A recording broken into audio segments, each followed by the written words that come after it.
embarrassed. I got my ass kicked on Horde Night. I knew I was going to. I knew it was going to go bad as soon as I realized I'd run out of time, and that I'd run up to the top of my base and turned on all my traps and didn't have any of my guns, and this is a gun base, not a fucking sledgehammer base. I knew it was only a matter of time before a demolisher got up there and blew up my shit, and a demolisher got up there and blew up all my shit, killed all of my traps, and then it was just a matter of time before they overwhelmed me. That's actually what I was talking about last night, is I was whooping their asses real good for a real long time. I might have survived if I had other abilities, or if I had my shotgun. If I'd had a shotgun, there was nothing they could have done about it. Hey, Eric. Hey, Eric. If I had grabbed my guns, there would have been nothing they could have done about what was coming. I would have been able to kill them down at the bottom of the ramp, but I messed up. So I got to go back to the drawing board. That base wasn't going to work anyway. I had a feeling. I didn't make the ramp long enough, and I didn't. Once they were able to get through the electric fences, I was toast, and I anticipated that. So I'm not that upset about it. But 98 is my record, and 98 is probably where I begin season 5, which is going to be, I'm going to end up with hundreds of episodes to go back and edit to share my progress, but nothing really happened in that run. The only thing that happened in that run is establishing the foundation of, nothing interesting happened. The first, I don't know, 100 or more hours, the first 120 episodes that I recorded, so hours that I recorded, aren't interesting. I mean, I can add voiceover to it and react to what's happening, and you'll get basically what you've got in the first 15 episodes of Dictator, but it's not interesting.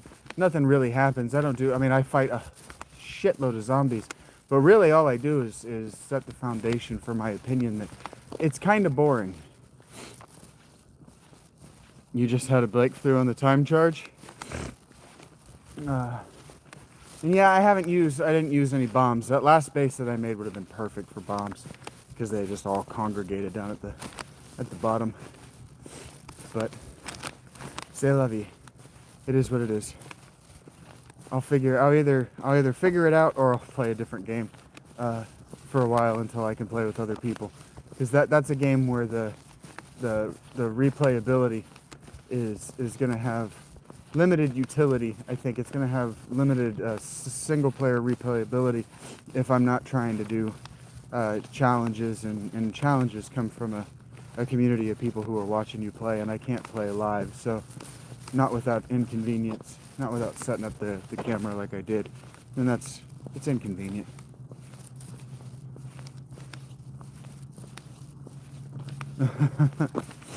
Sure, you can do that with pipe bombs too, Eric. You can do that with pipe bombs too. But yeah, I'll figure it out. I've been playing State of Decay, and I've been playing other stuff. State of Decay, Kingdoms of Amalur. I've been editing audio for Kingdoms of Amalur, and really I shouldn't get ahead of myself. I shouldn't get really far ahead of myself and recording audio for that, and I should make some more.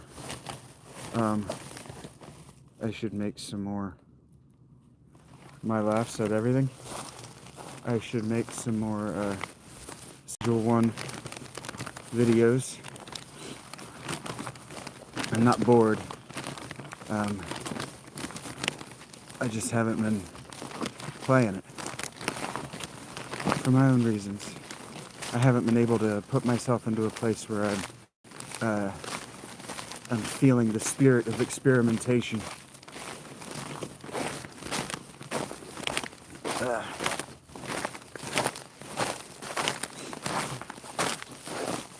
So maybe the next time I play 7 Days I start over, because I'm gonna need to play with the other builds.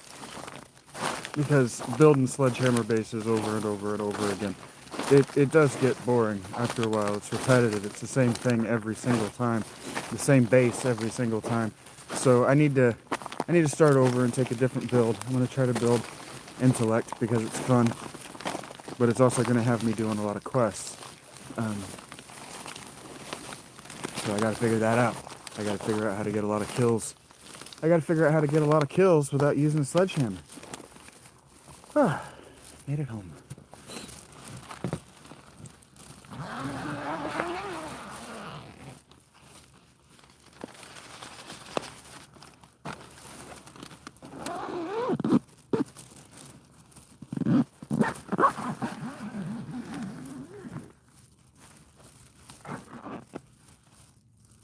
That was no good.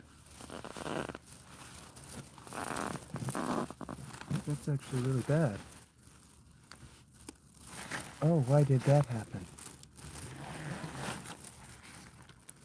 Oh, no.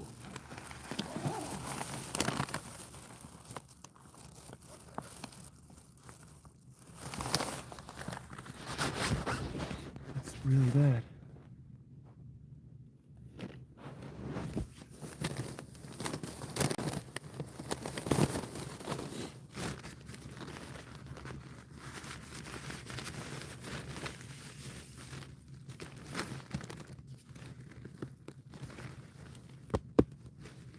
Oh, that's really, really, really bad.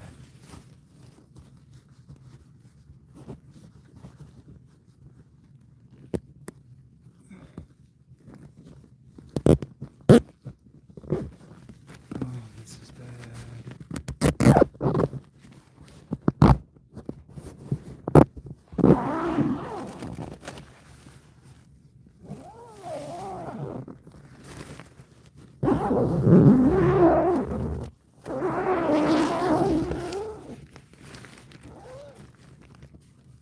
Okay. Hopefully that worked out.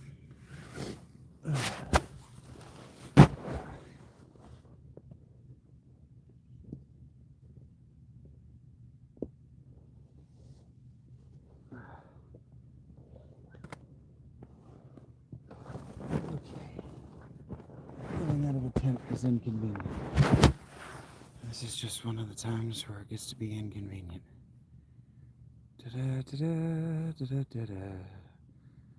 Flash. And you get to play flashlight in the tent. Just think of yourself as holding the flashlight for me. Oof. Okay, can't see shit. It is dark at night. That does that.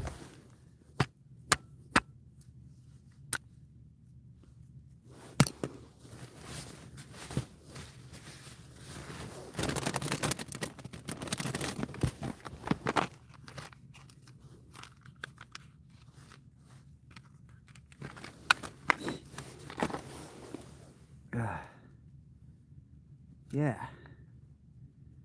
So maybe I start over in 7 days and I start a procedurally generated world. But maybe I don't. Maybe I take some time away from 7 days for a little while. Just because until I'm playing with other people, there's only so good I want to get if I'm not being recognized. But there's also I have limited evidence of how good I actually am on the channel. So I'll figure out what I'm doing with that eventually. I love you too, Eric.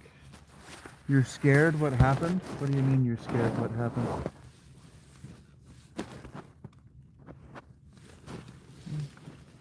Vermicide is fun. I can't play it, but it's fun. My computer can't run it. I tried today with a friend.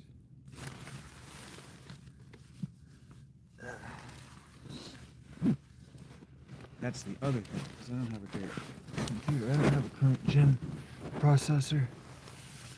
What do you mean what happened to my tent, Eric? The zipper just didn't catch properly. It's all good. It fixed it good, worked itself out.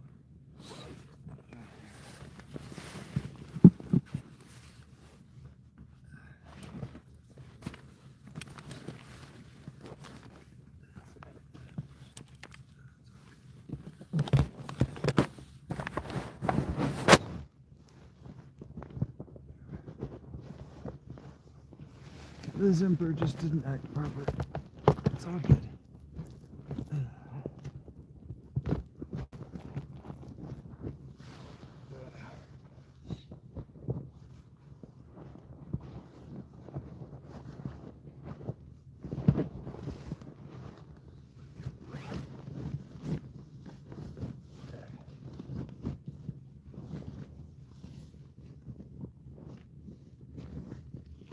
So like if I played 7 days again, I do have micro goals. Like I still need to do all of the.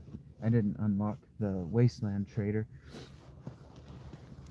so I still have micro goals. Like there are still challenges that I have to do, even with that save that I may or may not be done fucking around with.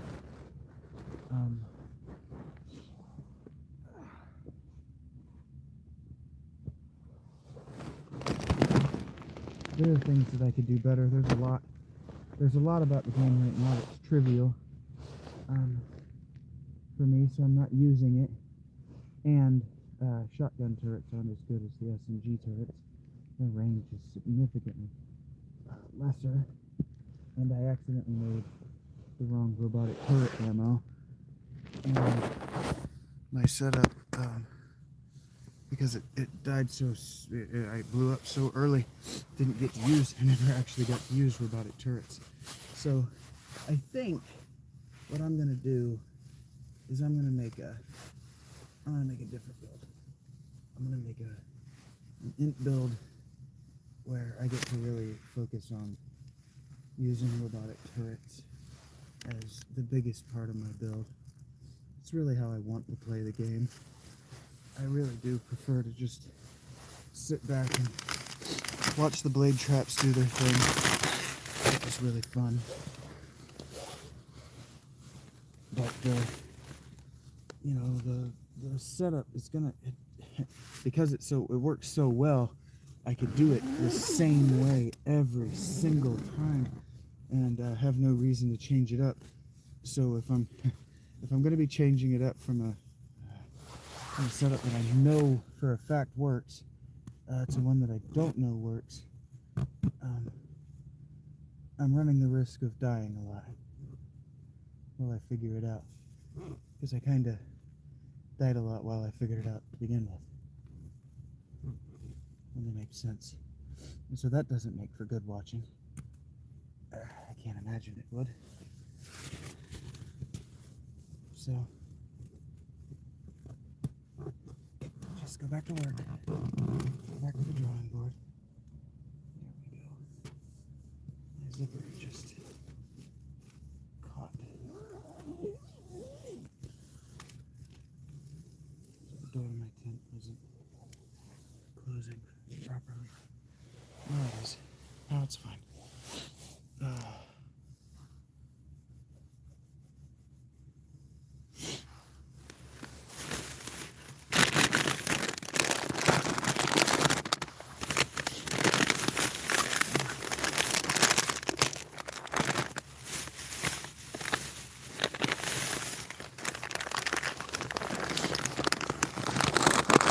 I got Kingdoms of Amalur now, burning a hole in my brain, and I can't play that and not record audio. Just can't. The way I've already done episode 1, I just can't. And episode 1 is on the channel for the members, so $5 a month buys you the first hour of Kingdoms of Amalur, and any subsequent full episodes while I figure out how I'm going to cut it down for the main channel. And I might get the whole series. I might get 60 hours ahead of the main channel. We'll see. We'll see how frequently I work on it, how much I play it, and how rapidly I can edit it, and whether I even feel like ever paring it down. It might just live on membership's part of the channel forever. Because it's a game that I love. And maybe only the members get to experience the things that I really just truly love and like a great deal. Maybe the membership comes with getting to see me have a good time, because I rarely get to have a good time in public.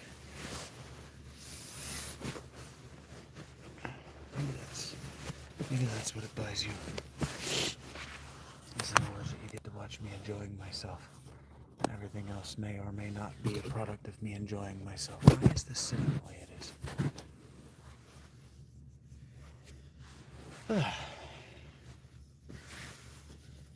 I don't know. I'm still trying to figure it out. I still got a lot I'm trying to figure out.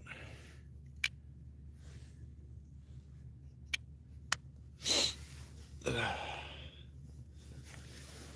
back at the tent. What time is it? Why is that happening?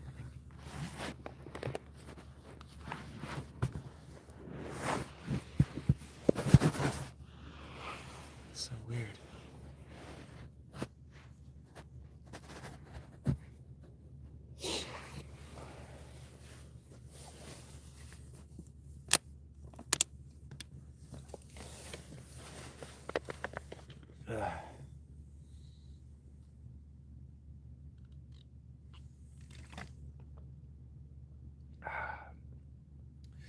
I'm not quite good enough at electricity.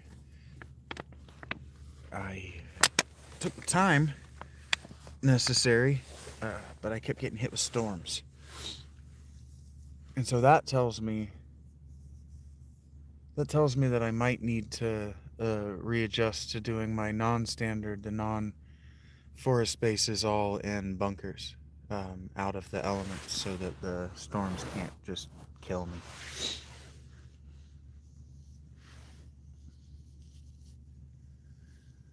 But if I don't have any conversation here tonight, I don't have any reason to be live. It's just burning up my battery, which is just wasting electricity I don't need to be wasting. I am going to get set up to play something. What am I going to play? I don't know. Damn it. It's just balance. I don't know. Sometimes I can get it to do it, sometimes I can't get it to do it. That's just where we're at. Yeah, I know you're here, Eric.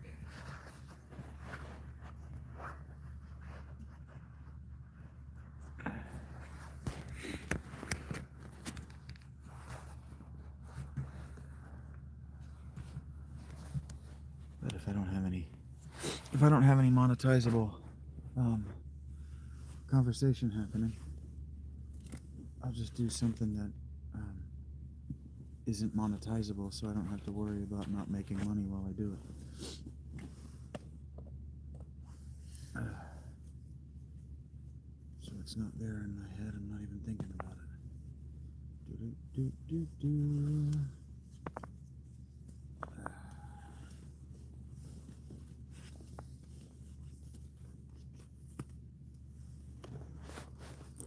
You were prepared to just chill? That's fine. I'm encouraged to do whatever you want.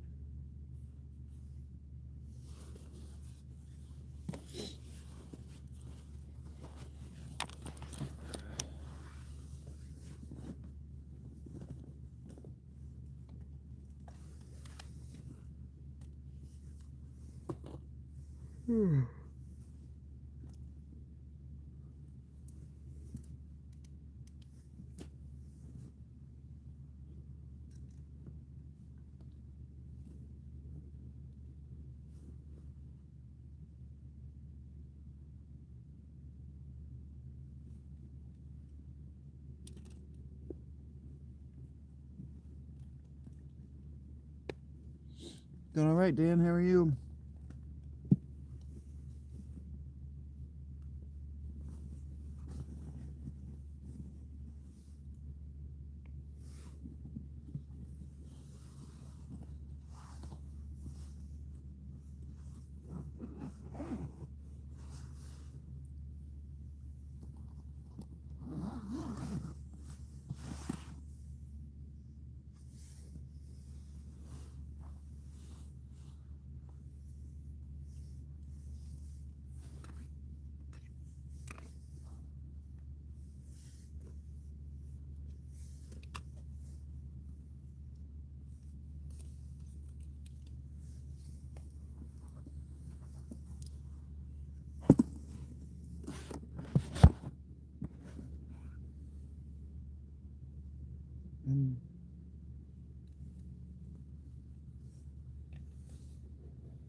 I guess when I run out of battery, I could just edit audio, since that doesn't need to be fast. I might not burn out my battery very quickly. That'll be fun. I'm really trying to have this next episode out quickly, quicker than not quick. Shit.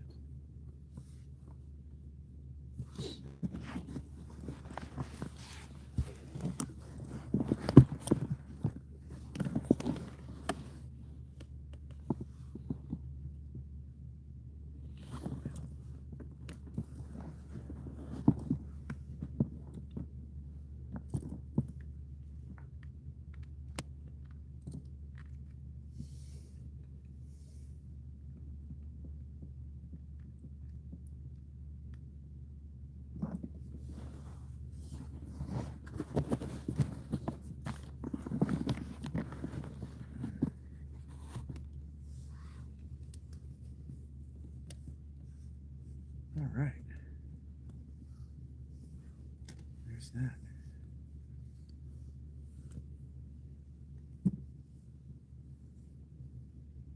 Ready. I've been playing State of Decay. It's okay. I'm obviously not doing it right. I'm obviously doing something wrong. But it might just be one of those games that's a slow burn where this seems to be the move with zombie games, is the beginning is a slow burn and then the mid to late game is trivial. Once you've got enough ammo and food and materials and everything maxed out, this just seems to be the move with zombie games. And so as I'm playing it, it does make me want to play Shadow of Mordor. Which is fine. I was playing Shadow of Mordor earlier, so I might have the hard drive space to put it back. I just took it off.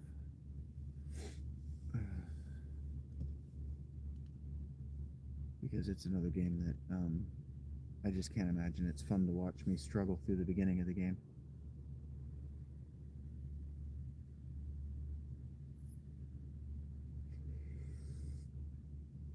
And because my ability to record audio is so limited, and my ability to stream live, like I guess I could just stream Brotato or one of the 8-bit games that I own, but it gets boring after a while. And if I'm concentrating, I'm not. Yeah, I played Dwarf Fortress a little while. I didn't like how micromanagey it is. I didn't like that I had to tell everybody exactly what I wanted them doing. It's in the 30s. It's not that golden night, Johnny.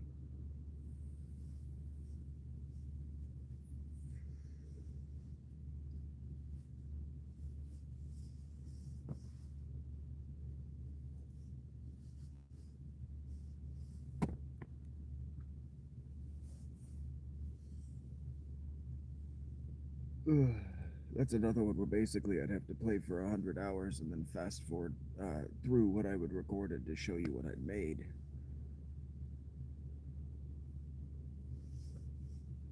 And that might just need to be I might just need to start that to maintain that pattern, and just keep doing 7 days like I have been. This is very bright tonight. I have you further back than I normally do. We can do it like this. Hurt my eyes. Fuck, that hurts my eyes.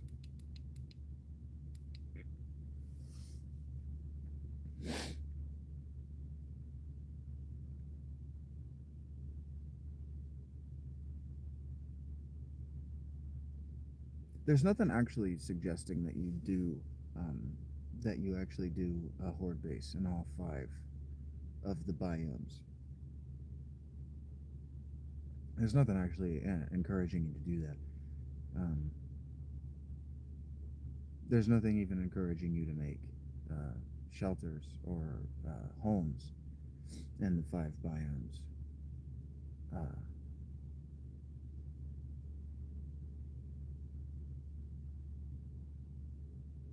So I don't know. I might just end up starting over.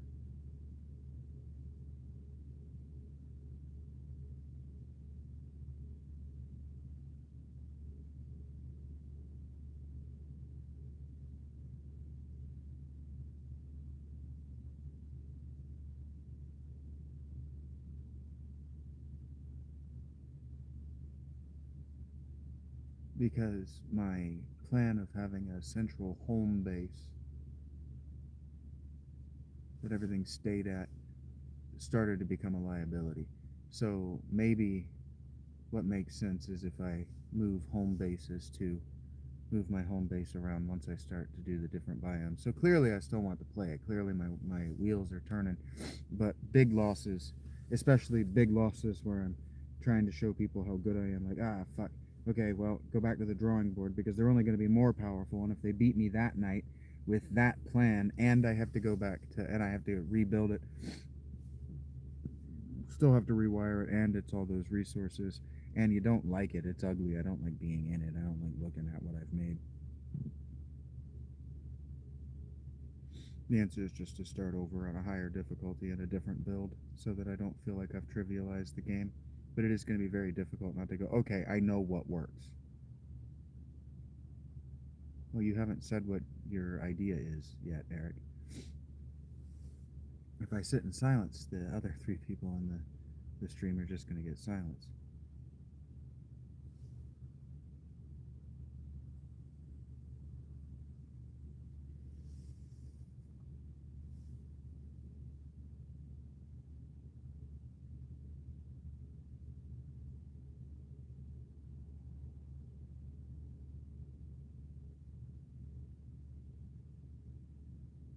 And like, I have no idea why you would go with an unarmed build. Just don't know why you would do that. Why would you use Knuckles? Doesn't make sense. Calcination?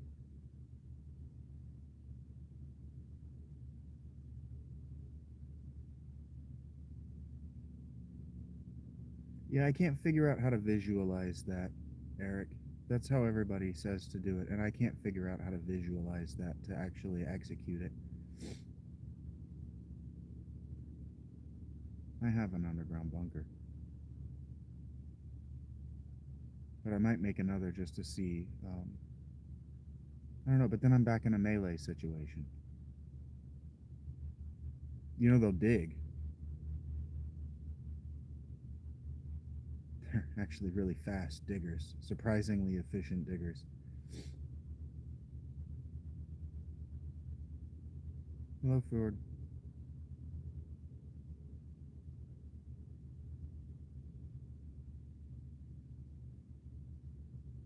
I want to make a tower. I want to make a bird's nest. But the thing about making a bird's nest is that they'll destroy it. They'll just tear it out from under you. So you either have to make it invulnerable so you can shoot down at them. You have to make it invulnerable, and you have to have a platform where you can shoot vertically down on them. You have to have good explosives that won't blow up your base, good traps.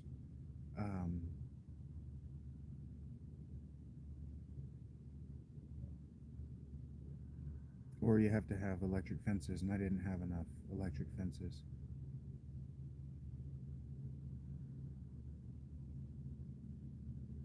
I just ran out of time to make that base the way I wanted. So what might make sense, but I'm thinking in my head, is that it might make sense to start over and experiment with that base until I perfect it, since I perfected the other base that I put my mind to. Perfected it for my ends.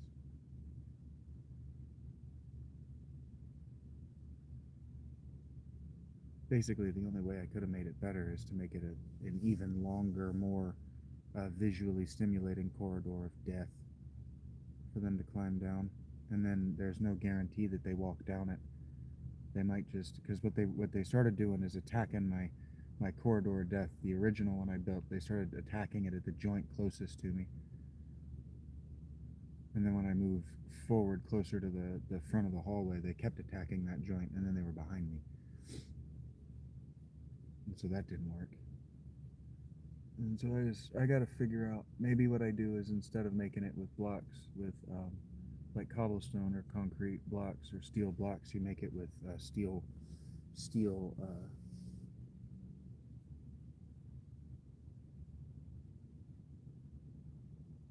That's not a bad idea. Bars.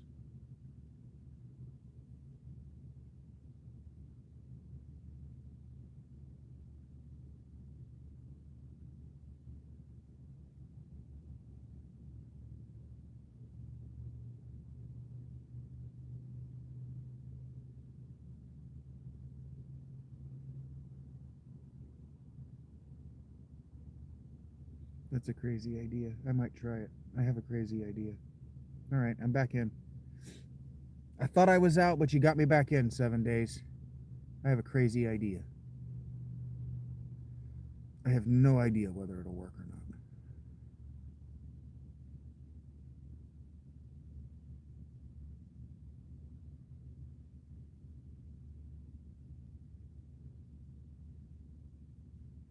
Countdown podcast? No.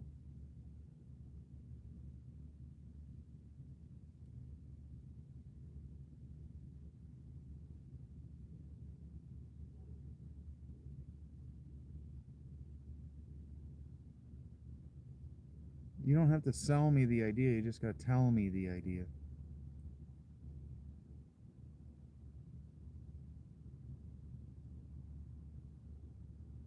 Probably I wouldn't if I don't already know him. And if you like him.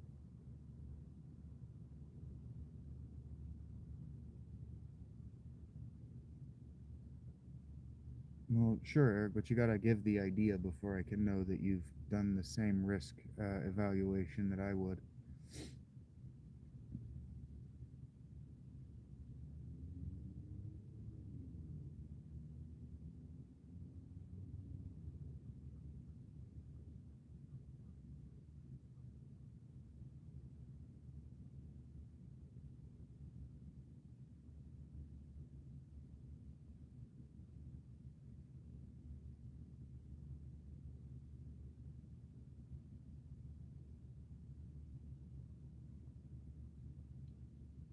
Too much exposition?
Yeah, traps are awesome.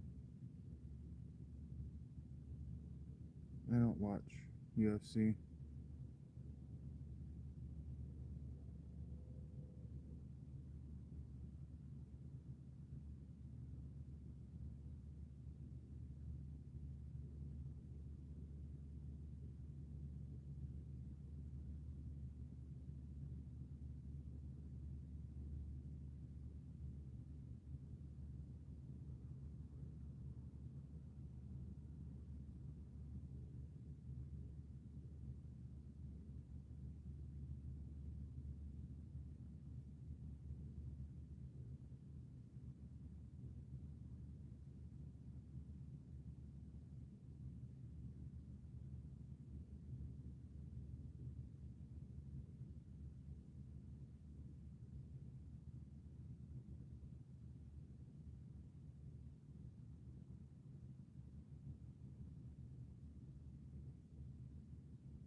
Mm-hmm.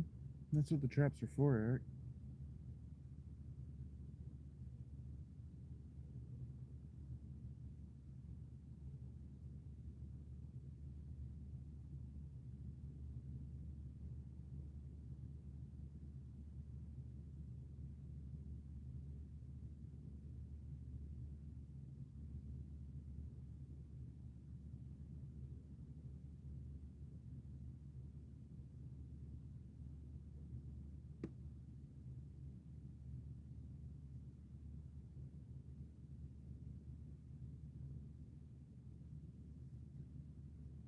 but I haven't needed, in that save, I haven't needed wood in weeks. I haven't harvested trees for industrial purposes in weeks. I make iron spikes, and I have all those blade traps. I actually made like over 100 landmines too, and I just didn't put any of it down. I ran out of time.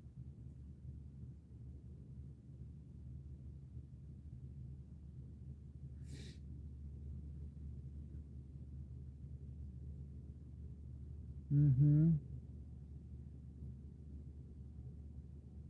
Yeah, I don't need all that wood where I'm at in the tech tree, Eric. I use iron and steel for everything, or concrete.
Cement with rebar.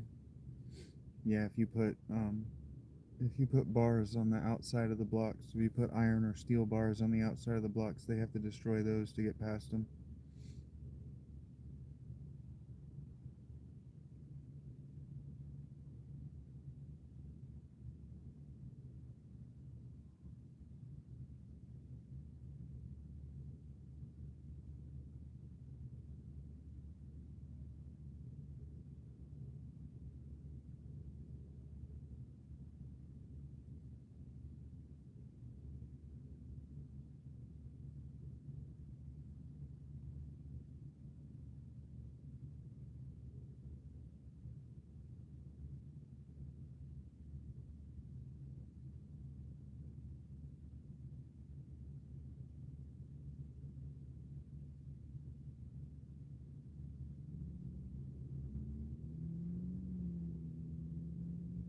You can, yes.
That's funny. You put spikes on the top to deal with the vultures.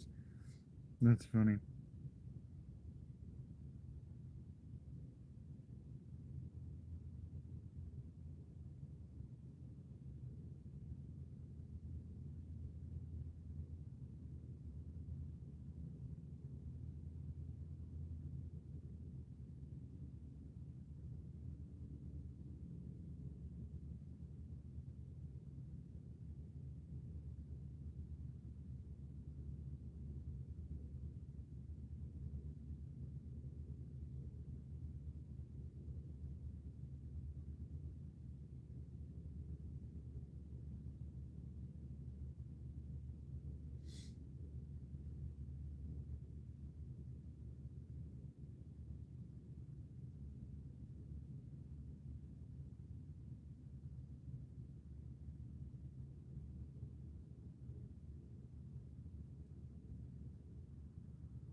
Thank you, Rogue.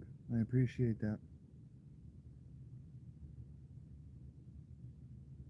Love you too, Eric.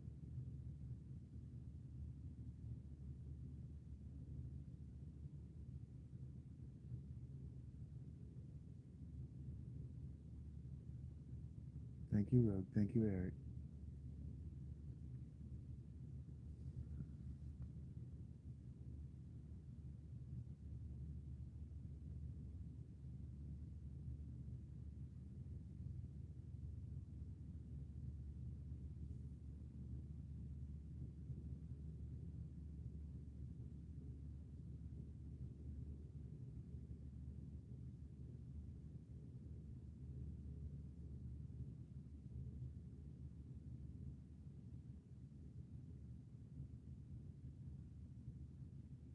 The gifts, Herbivore, I get a penny per gift. So I have 20 gifts right now. I have 20 cents.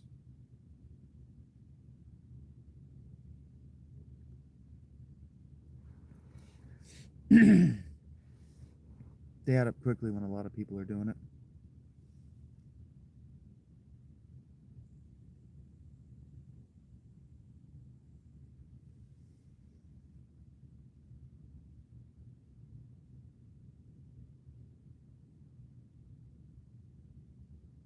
Thank you, Herbivore. I appreciate that. I really do.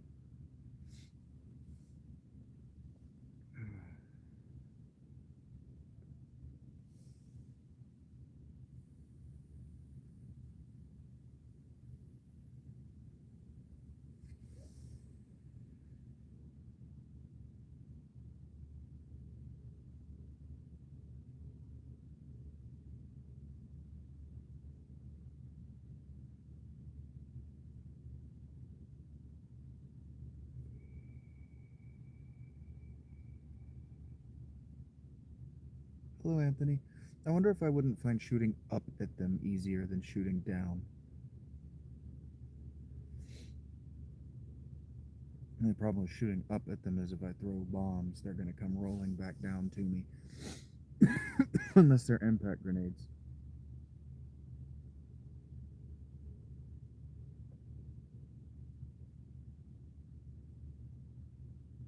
You need my help? What do you need my help with?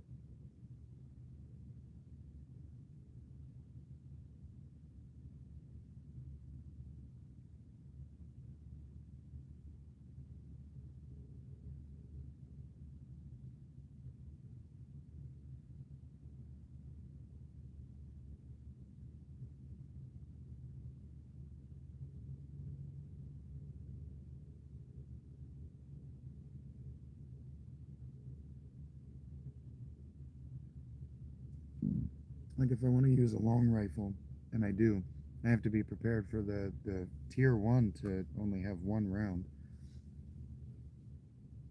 in the chamber, so you got to reload after every shot.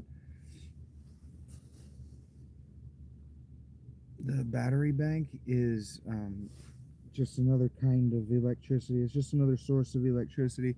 So you can make batteries, I think. I know you can make batteries actually, and you can't make engines. So the battery bank is just a renewable source of energy that you can make.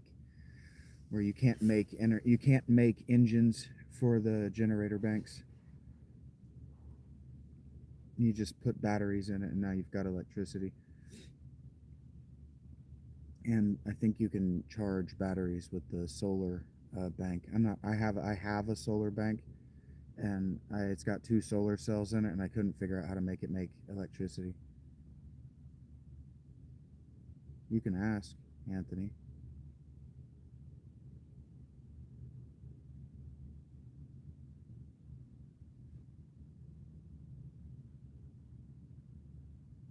Yeah, I have supercorn. I never found the Wasteland Tales book that let me make supercorn seeds.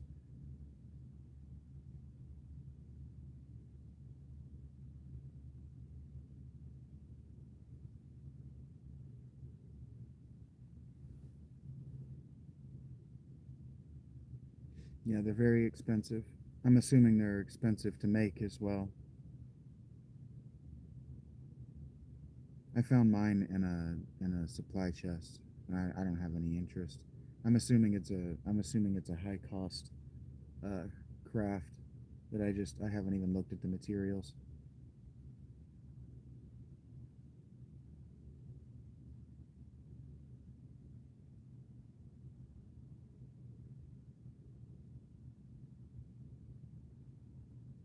You're gonna buy them for a minute?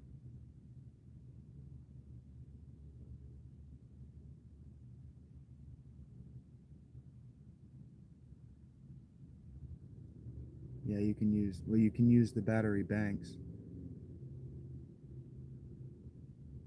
the electricity bank, whatever it's called. You can use whatever. You can use those to power the turrets. Yeah. I really want a robot turret. I want 2 of them. I think that would be really fun and cool to play with. Okay. Thank you for asking, Anthony.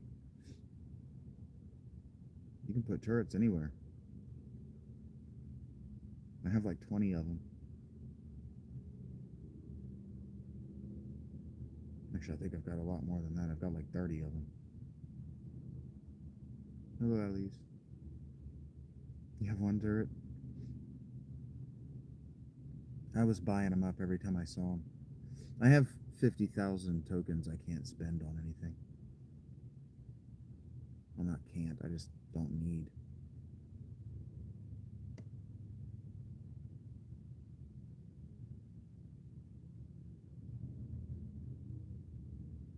Lucas, buddy, I don't have any food out for you yet.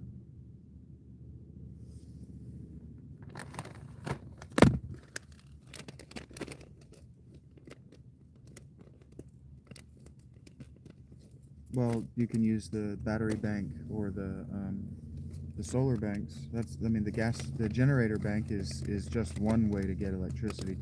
I just know that it's 300. It's 300 available power when it's fully powered. I haven't done the others. Lucas, I'll put it on that side since I have them. Please don't bite me. Here's a nut. You jerk. Well, it's not silly. There are 3, just like there are 3 tiers of everything, there's 3 tiers of electricity too.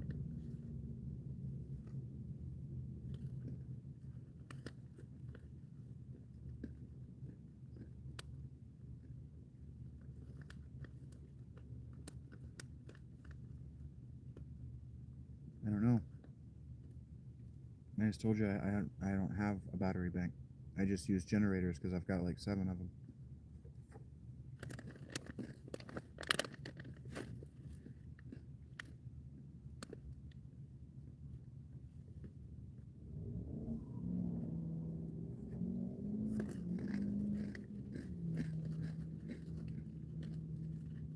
I really don't know. I scrap batteries for the electrical components.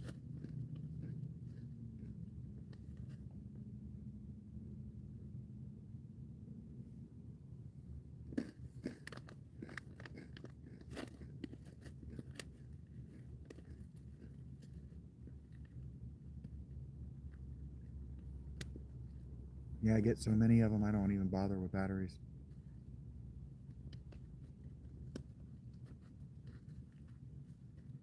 I really don't know, Eric.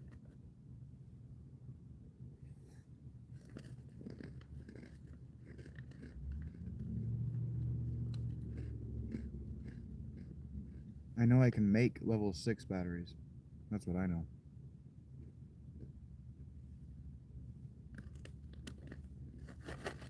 Maybe. Probably. But I haven't messed with it because I have so many generator banks.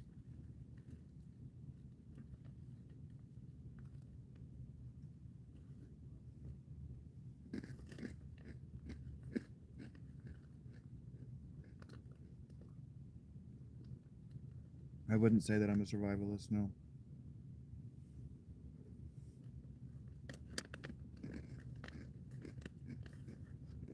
I wouldn't insult the skills and knowledge of survivalists by calling myself among their number.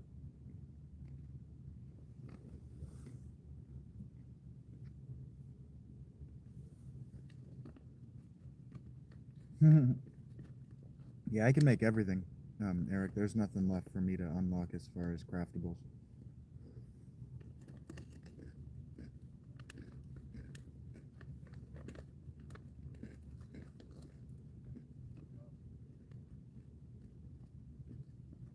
What appears to be going on, Anthony? And if you want feedback, you're asking disruptive questions when you could just be watching. I don't know.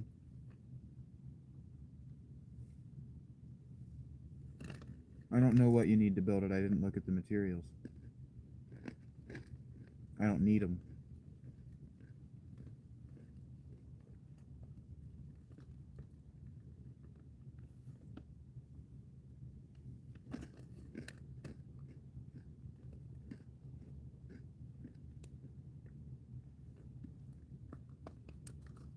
What is anything about, Pharaoh?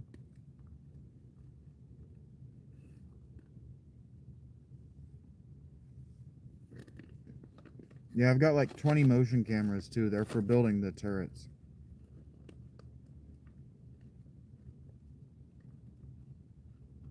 I think you can also set traps like turrets up through motion cameras so that they won't be using electricity except when something is in front of the camera.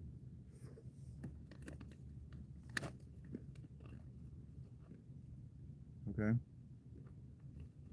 Why would I tell you that out of nowhere, Pharaoh?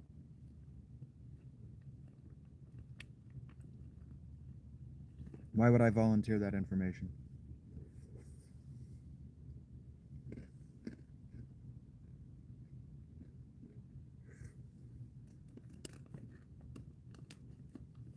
Don't worry about it, Anthony. I'm not that awesome, Eric. I'm sure there are much more interesting and fancy builds than what I do.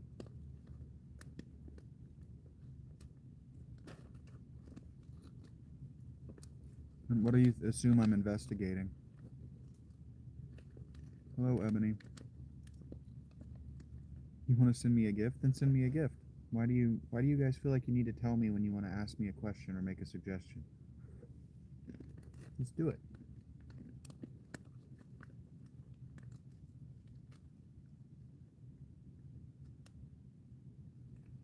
Oh, Eric, you mean a physical gift.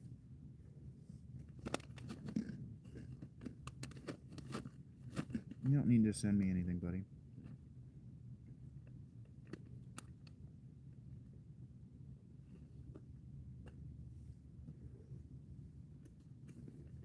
I don't know how you won't know. I'm live all the time. You're texting me all day long. Hello, Ebony. Sure, I don't know how you won't know.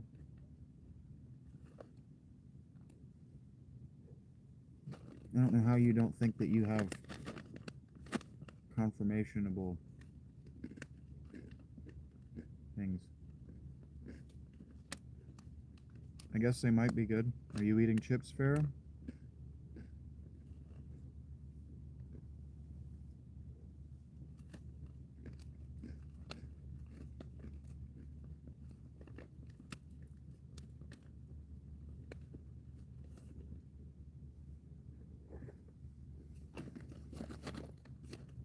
Why are you talking about chips? Well, sure. How might you get confirmation, Eric? Life is going fine, John. How are you?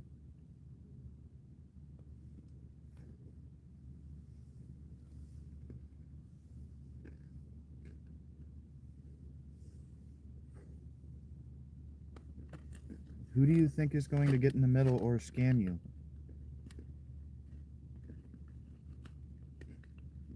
And why ask, John?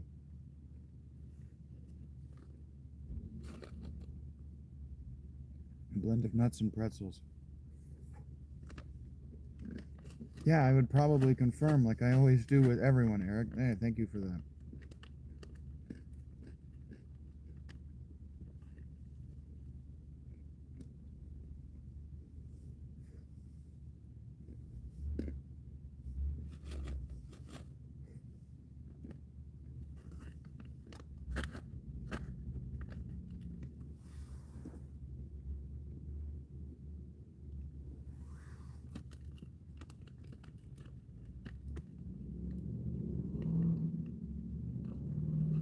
Yeah, Eric.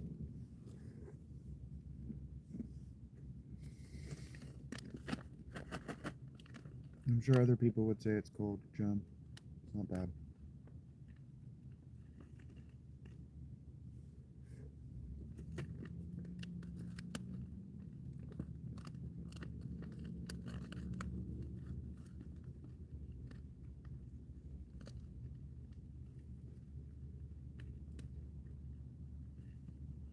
Well, thank you for sharing, John.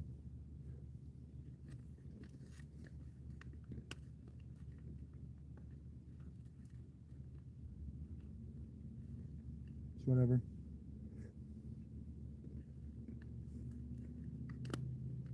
Northeast is one of the 8 compass points. Yes, John?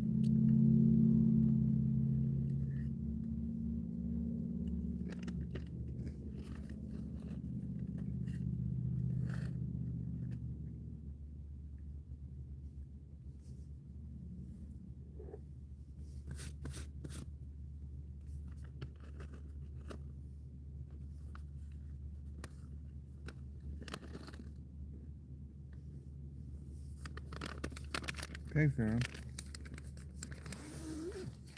It sounds like you're the one who needs prayers.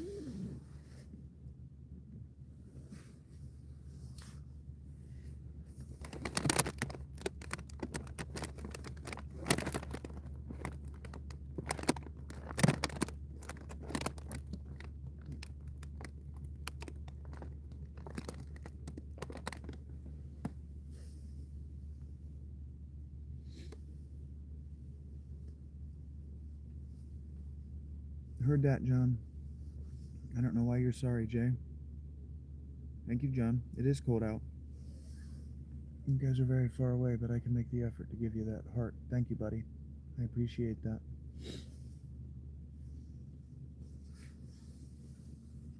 Well, I have a credit card, so it sounds like I'm doing better than you are, Farrah.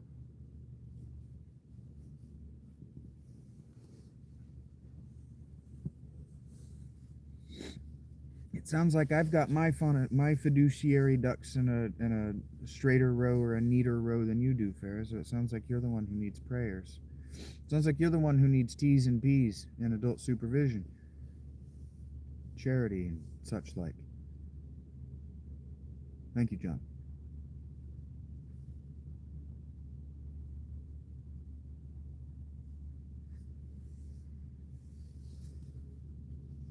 Agreed, Eric.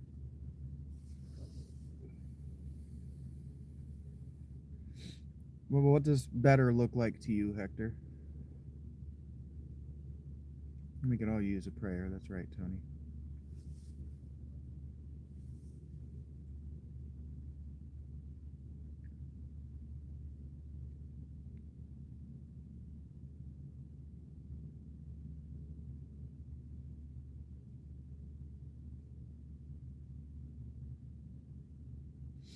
I guess it depends on how patient your God is, Anthony, or how inefficient your angel is.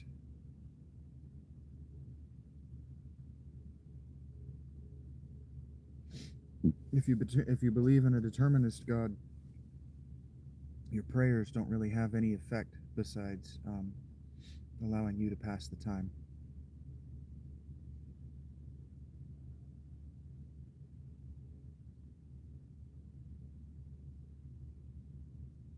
Well, maybe I found what you said harsh, Farah. Have you ever considered that maybe people interpret your words in ways other than you mean them? And why should your interpretation of my words supersede my meaning if my interpretation of your words doesn't supersede your meaning? Sorry to hear that, Tony.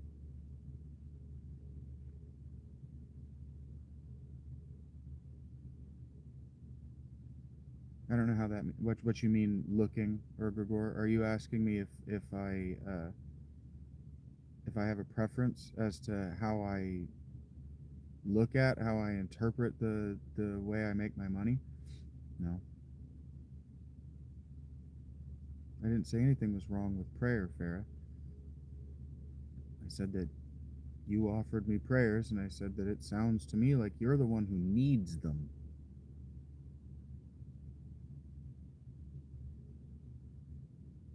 You don't owe me money. That doesn't answer my question, Hector.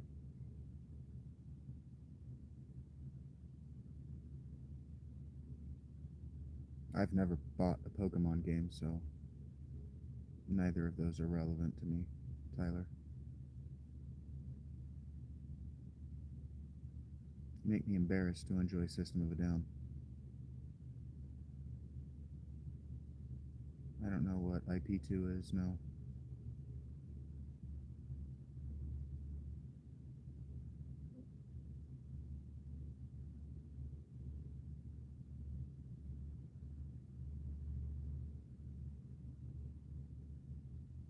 I don't know what that means, 5 now.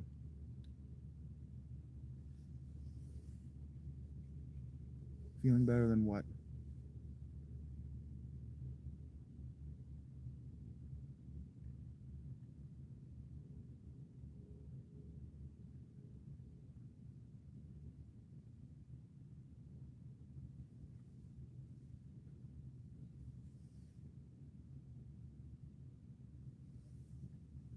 Hey, Jamie, what's up?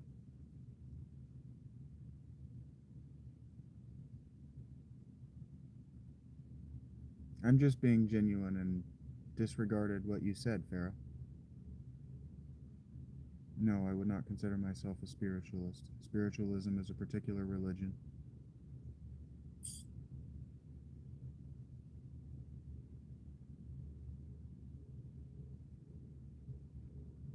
One does not consider oneself a spiritualist. One identifies as a spiritualist. One doesn't consider oneself a Christian. One identifies as a Christian, for example. No, I do not identify as a spiritualist. Why are you still talking to me about this 5 now? That doesn't answer the question. What about a truth seeker? No, I'm not a seeker of truth.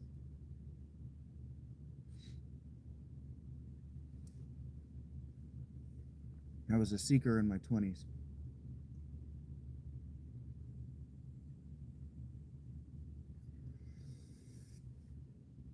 What is 1126? I just don't know why you're telling me, 5.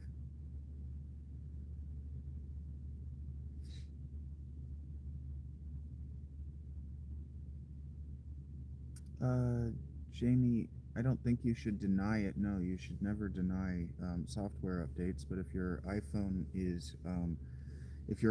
is old enough, it's acting up because it doesn't have enough.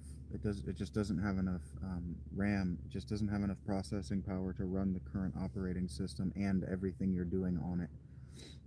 You don't like it? Well, you have an iPhone. There's only so much sympathy I can have for you. I'm a happy Samsung user.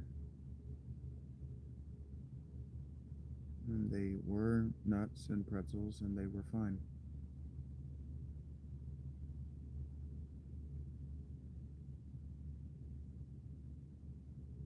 Yeah, you identify as a Christian, Tony.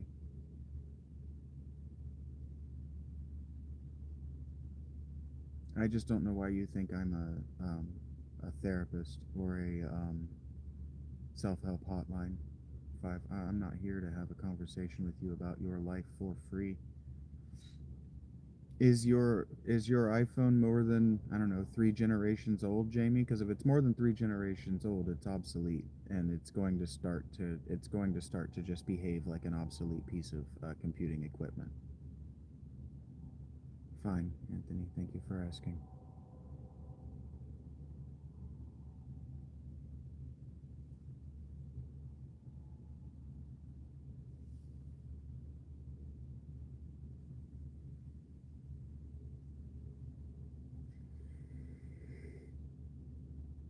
I've just had this conversation with you and people like you a million times in my life, Five Non. What's going to happen is you're going to do all this, you're going to emotionally dump on me, and then you're not going to know where to pivot from there, and so we're going to have a meaningless back and forth that you're not really listening to me about me because you're only here to emotionally dump on somebody, a stranger, preferably somebody that you don't actually come to like while you're emotionally dumping on them because you never plan to see me again. But what's going to happen is that you're going to so enjoy emotionally dumping on me that you're going to come back and you're going to remember not that you emotionally dumped on me, and you're going to do that. You're going to interrupt me while I'm speaking. You're going to remember not that you emotionally dumped on me, but that you had positive feelings while you were doing it. And so you're going to come back and you're not going to know how to pivot from introducing with an emotional dump. So you're just going to start talking to me like we're friends. We're not friends. I don't want to talk to you, Five. I'm not here to have a conversation, a back and forth with really any of you. Fine, if the conversation is lively and the tips are moving, I will be here and I will engage with the tippers about whatever they want. But everybody else I'm playing intellectual and emotional judo with.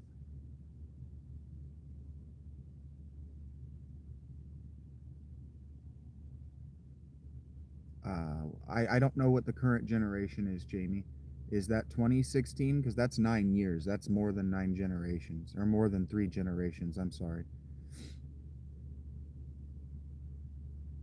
A 5-year-old piece of computing equipment is expensive, or is obsolete. A 3-year-old piece of computing equipment is obsolete. My computer is 5 generations old, and it's obsolete. It can't play. It can't play even 10-year-old AAA games. I, Jamie, darling, I don't know anything about iPhone. I don't know what the software change did. Yes, obviously iPhone 16. I don't know if that means 2016 or generation 16, and I don't know the number of the current generation. I don't use iPhone. I have a Samsung Galaxy. What is it called? The S Ultra 24 or whatever. And then there's a certain amount of you just get to get used to it, Jamie. Yeah, there's just a certain amount of we just get to get used to it.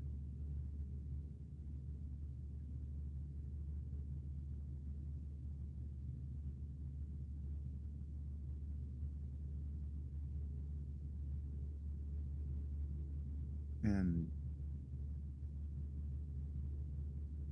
yeah, the S10 was a beast. I had a Note 9, and I had a Note 9 and I replaced it in 24 because it was just beat all to shit. But it still ran like a motherfucker. I regret selling it back to them for the rebate. I wish I had it. It was a beast.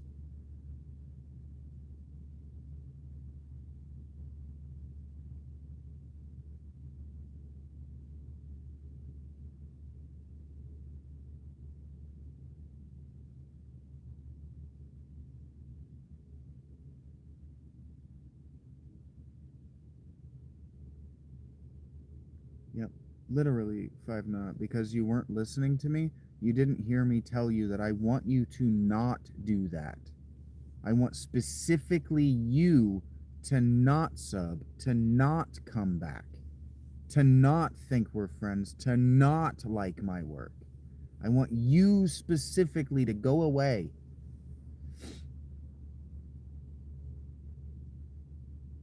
Nathan, if you just thought about that sentence you just said right now, you would learn a lot about your life.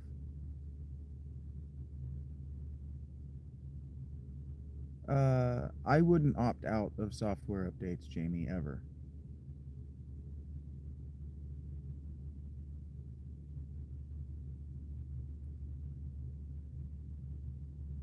I understand perfectly, Five.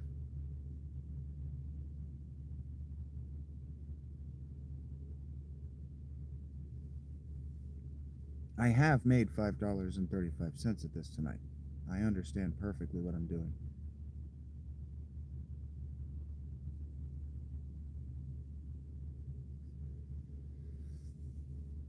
I never opt out of software updates, Jamie, because I grew up in a time before software could be updated.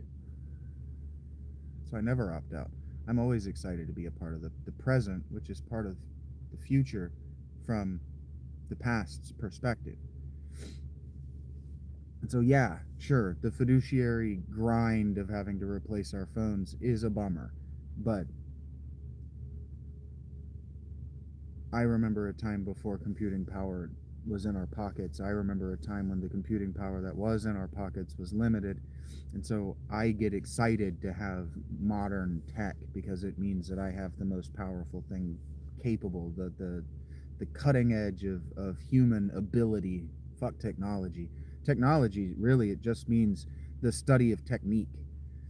And so the phone, our phones are technically, as far as our technique, they're an extension of stone napping, of flint napping that separated Homo primates from other primates. Our skill at making tools, at technica, at technique, is what makes us human.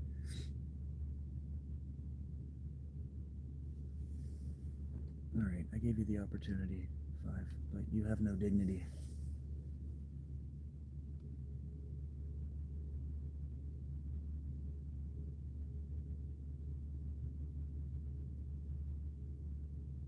Human is an animal with no feathers.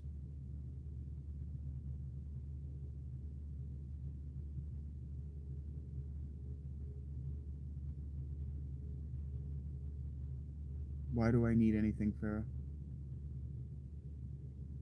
No, I don't believe in aliens.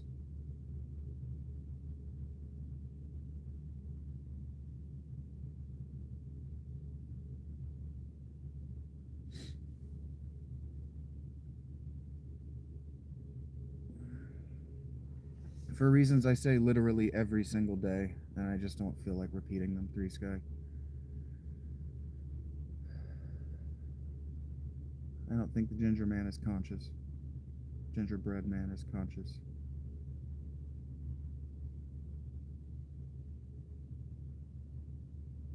We didn't talk more effectively in person, Jamie. We talked the same way that we talk over the phone and via text back then.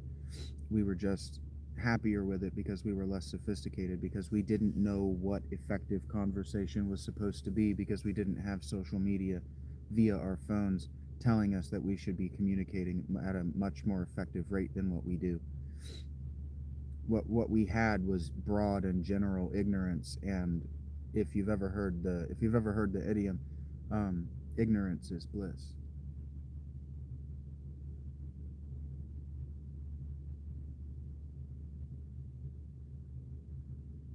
I'm not having this conversation with you, Threeski. Hello, hello.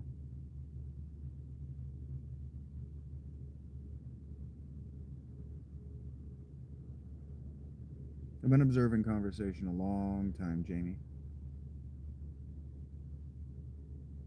Maybe, or Gregor, but that's somebody trying to be Arthur C. Clarke.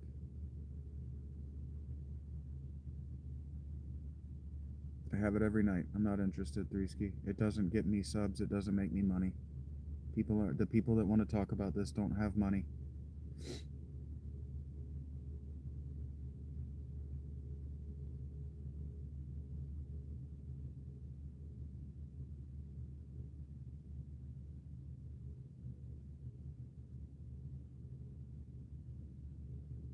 I love tech. I grew up in machining, Jamie. I grew up. My earliest memories are of playing video games and engaging with computers to make art. My dad was a machinist. My dad used to do absolutely, literally unbelievable things with a CNC machine. Things that even other CNC machinists and engineers thought were impossible. My father used to do. So I have no reason to be afraid of technology. The technology isn't going to hurt us. It's the people that we allow to make money off the technology who are going to hurt us. And Apple's CEO is in trouble again for trying to hurt his customers. Well, sure, but the idiom with which it was used was trying to reach to Arthur C. Clarke, and a sufficiently advanced technology is indistinguishable from magic.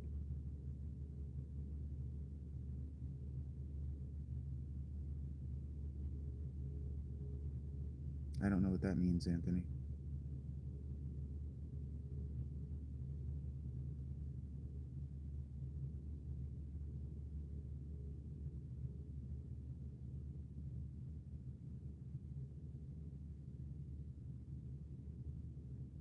There's no Mars mission, and Elon is a rich idiot and a benefactor of apartheid. I'm not really talking about anything, Samuel. I'm just responding to the questions that are in front of me.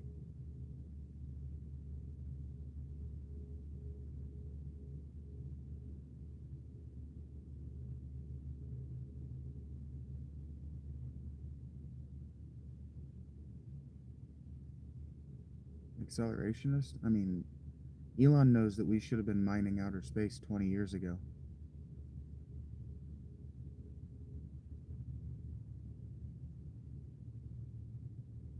I didn't know we were playing Hearts 3 ski.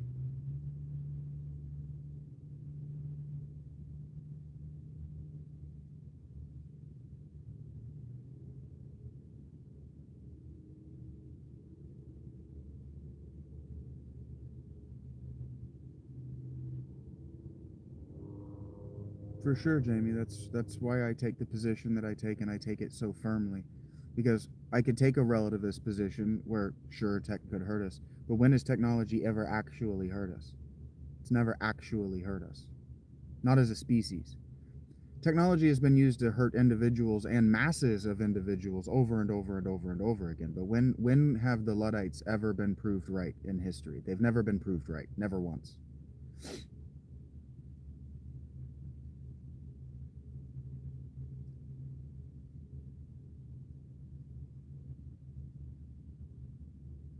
Yeah, nothing should be scary, Jamie. That's not true. The things that we're told by the internet to be afraid of aren't what we should be afraid of. We should be afraid that the growth stops. We should be afraid of regressivism, and we should be afraid of certain kinds of conservatism, because like I said, Elon's right. We should have been mining space minerals 20 years ago, but this war with Russia and China is preventing human progress.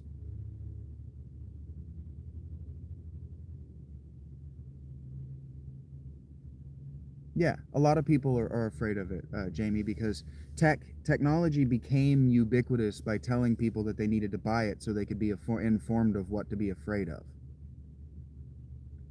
That's what Facebook is. That's how Twitter took off. And that's why people fled from Facebook and Twitter to Instagram. But I mean, that's why they keep wanting to ban TikTok, is because TikTok has to be the thing that you need to be afraid of on the internet.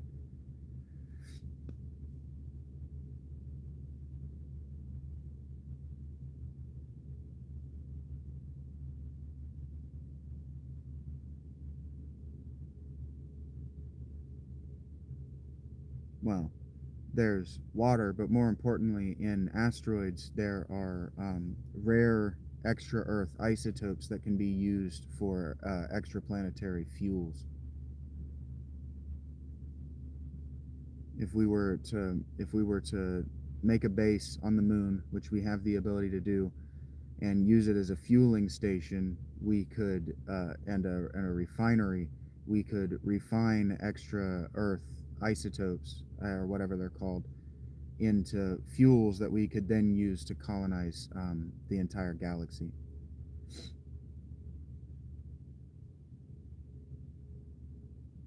That's what Luddites were. Luddites were against technology.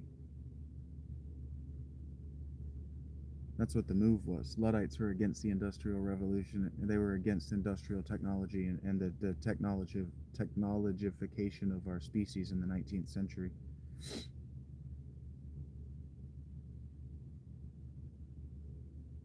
For sure, Jamie. I wasn't saying that you need a lot of platforms. I was just explaining an information transmission path that was really just about getting people to buy phones, have phones, and spend money with their phones. And the way they did it was by telling you to be afraid of various things, like the 2008 through 2016 elections were all swung with Facebook.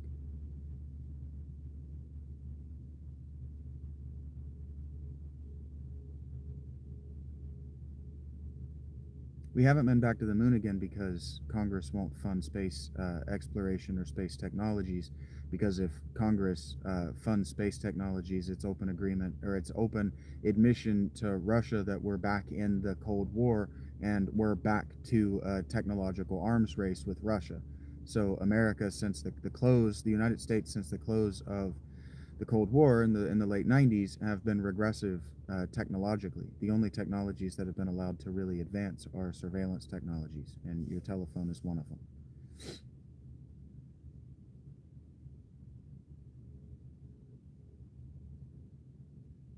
Sure, all you have is time.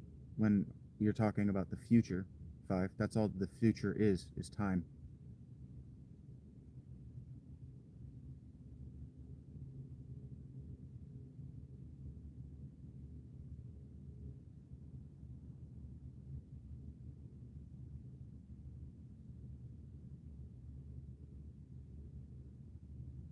Yeah, we're handcuffed from adequately exploring Mars. Like, even the rovers that we have are handcuffed behind funding restrictions that keep getting tighter.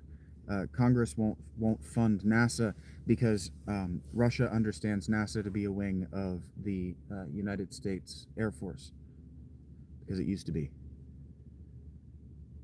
That's why NASA uses Russian and Chinese rockets to get to low Earth orbit. Well, that's Facebook's marketing pitch, but that's not what it's for. No, it's for generating ad revenue. And the way they do it is by feeding you things that make you afraid.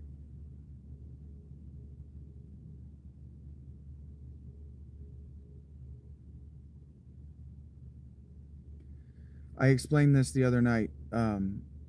Tofu, the reason that we have 12, we have names for 12 numerals, the first 12 in almost every especially Indo-European language. The reason that we have numbers, we have names for the first 12 numerals, is because the first mathematics systems that went worldwide were base 12 instead of base 10. So what we have is 1, 2, 3, 4, 5, 6, 7, 8, 9, 10, 11, 12, 10 3, 10 4, 10 5, 10 6, 10 7, 10 8, 10 9, 20, 21, 22, 23. You know that. But the reason is because the very first math system that went global was base 12. So the Indo-European languages learned math in base 12 before they discovered or learned decimal, base 10. That's why we have 1 through 12, and then it starts at 3, 10, 13 is 3, 10.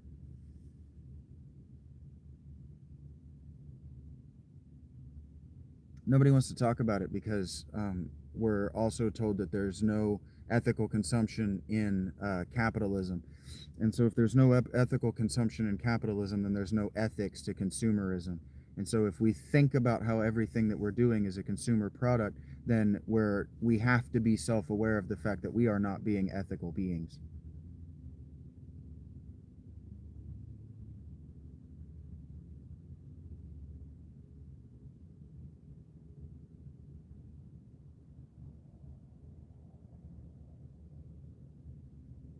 I didn't need this sub.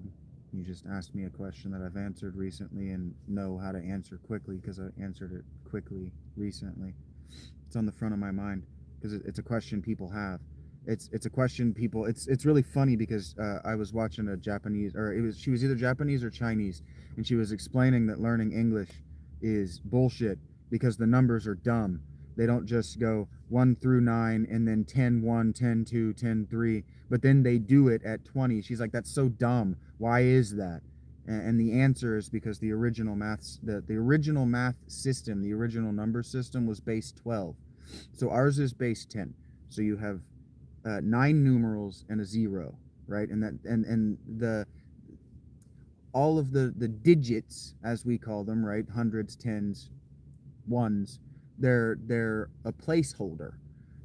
So that 10 or that 20 or that 30, it's a placeholder for you have 1 or 2 or 3 or 4 or 5 all the way up to 9 tens and this many ones. That's how decimal works. Well, the base 12 works similarly, except it went up to 12 before it started over again. I don't know how to work in it. One of my members, one of the Patreon producers, Christopher, he does understand it. His education is tens is easier. It's easier to calculate small numbers. 12s is easier to calculate massive numbers. You can calculate huge numbers very quickly. But 10 has less margin for error when you're doing mental and specifically written math. The Sumerian math system, the base 12, it wasn't done on paper like we do math. It was all done on their heads. And so it's based off the knuckles of your hand. You have 12 of these. The space between the knuckles, right, and the tip of the finger. You have 12 of these. And then if you calculate down here, you can do more math with it in some way that I don't understand.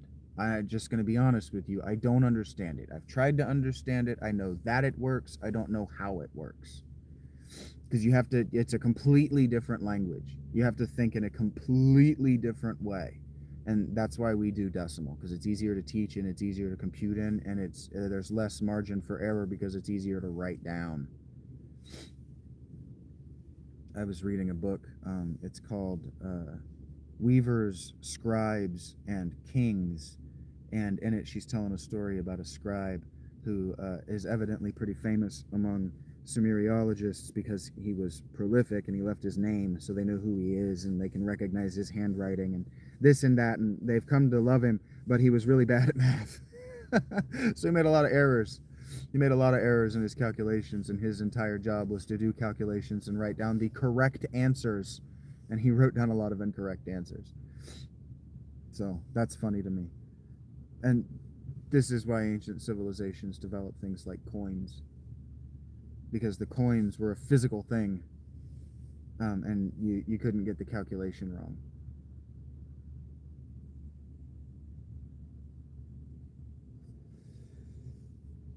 It wasn't so much that one coin bought one sheep, which is how people talk about it, especially conservative Americans talk about that the coins were effectively a replacer of the barter system, where you're like, I've got 4 sheep and you've got 6 bales of corn and we're going to trade them.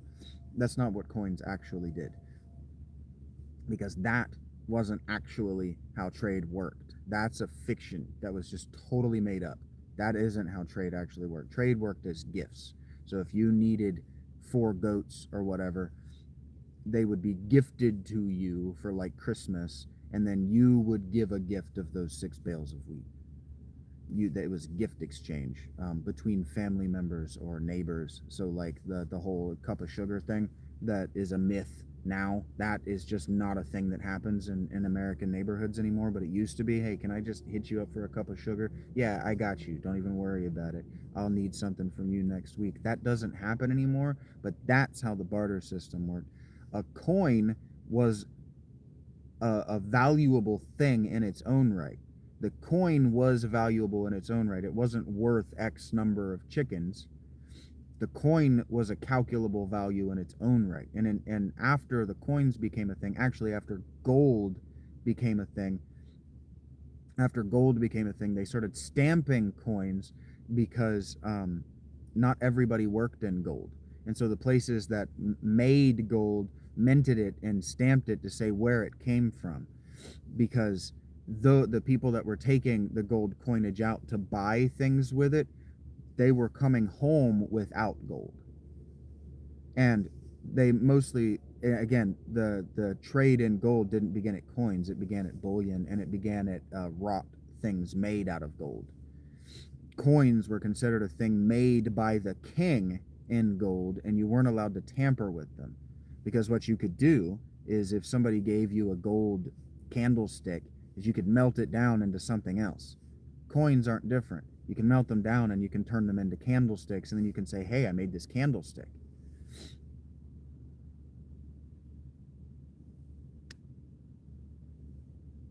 Yeah, that's called hospitality, Gregor, and it's not in some cultures, it's in most pre-modern cultures. Just about all human cultures have that.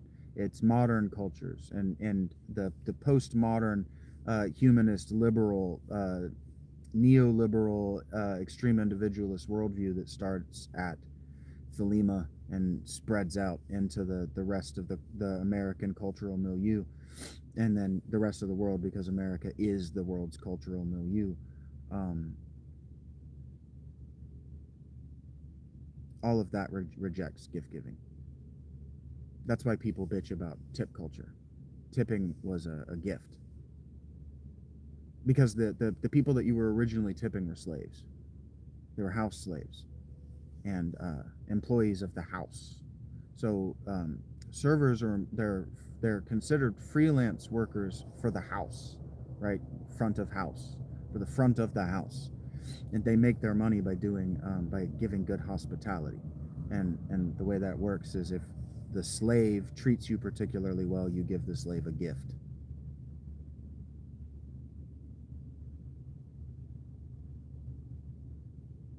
That's interesting, Chick.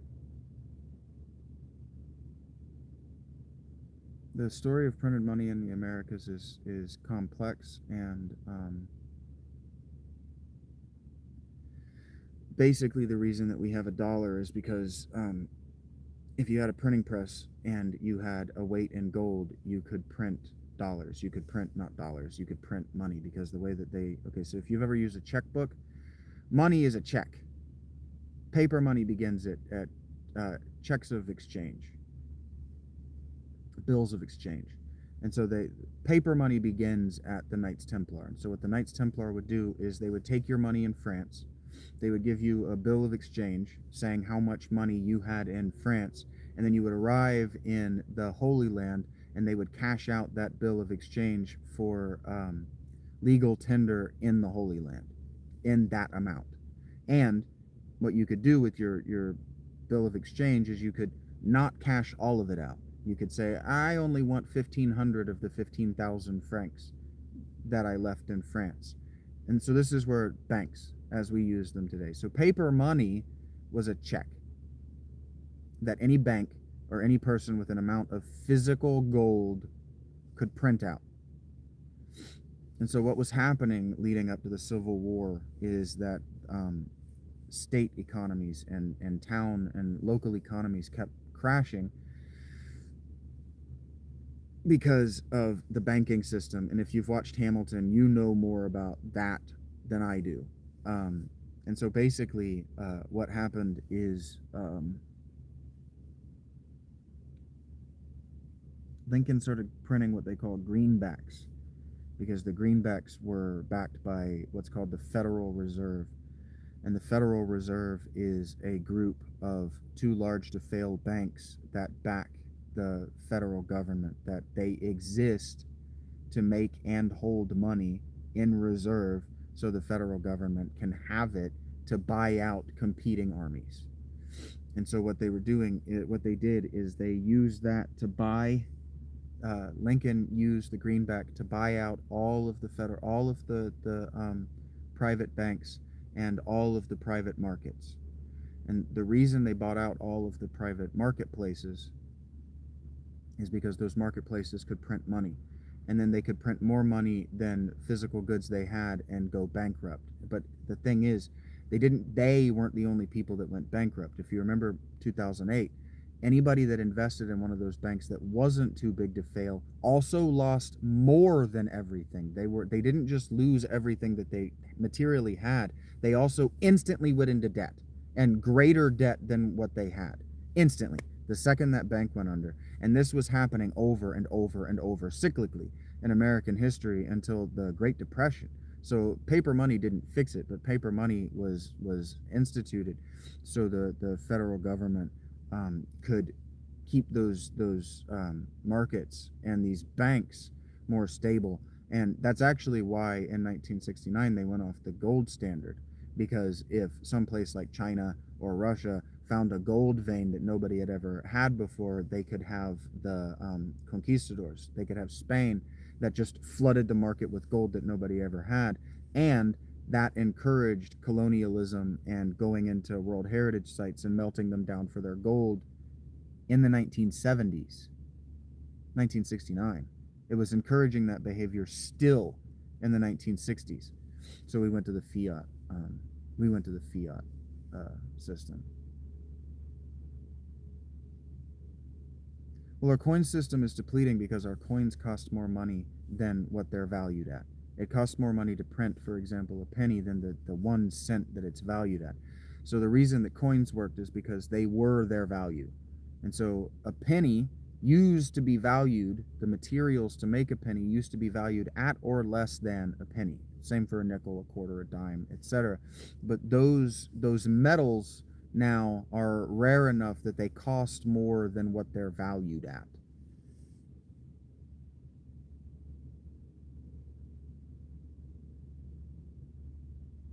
Maybe check came from Arabic. I don't know. I know that it entered into English from French, and that it's possible that it entered French from Arabic because of the Crusades, by way of the Knights Templar. Exchequer is the word that they use, so it's probably a Latin word that entered Arabic by way of Latin.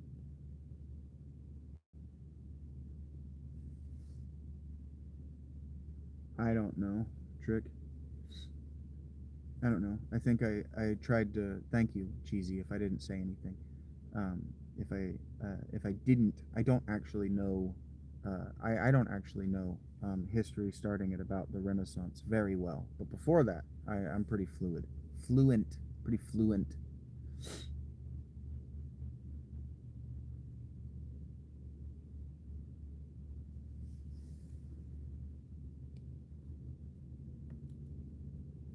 I don't know what the temperature is out there. I didn't see it. Your question visual. I don't know why you think I skipped over it. There were a bunch of questions from my perspective that all popped up, and a super chat. I just didn't see it.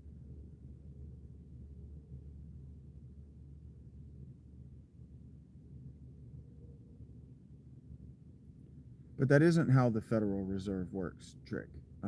The Federal Reserve is private bankers. It's a secret cabal. We're not privy to their numbers. But yeah, no problem, Trick. Gold, like, that's supposed to be in Fort Knox. I think it's Fort Knox that's supposed to have our gold. That gold doesn't go to the Federal Reserve. That gold, when we were on the gold standard, was intended to back the loans that the federal government was. It was meant to be collateral. We don't give it to them. We have it. The people, the federal government has it in reserves in under military installations because the Federal Reserve doesn't need a private military. So the way it works is these private bankers, they have this wealth and they effectively pay the United States to have a military to keep and grow it. That's kind of how the Federal Reserve works. But that only makes sense.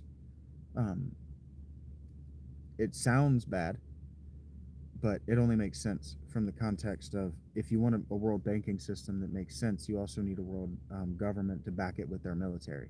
And so that's what the US does.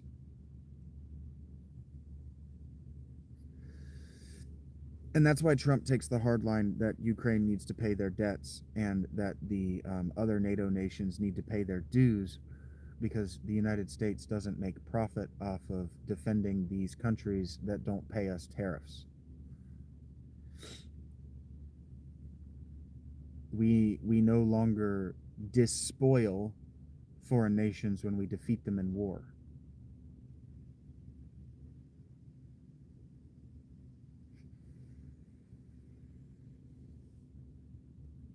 If we did, the Iraq and Afghanistan wars would make sense because your opiate pain pills would have dropped in price and your gas would have been free. But that's not what happened, because we didn't despoil those nations of their of their natural resources and their federal reserves, their national wealth. We didn't loot them of their spoils.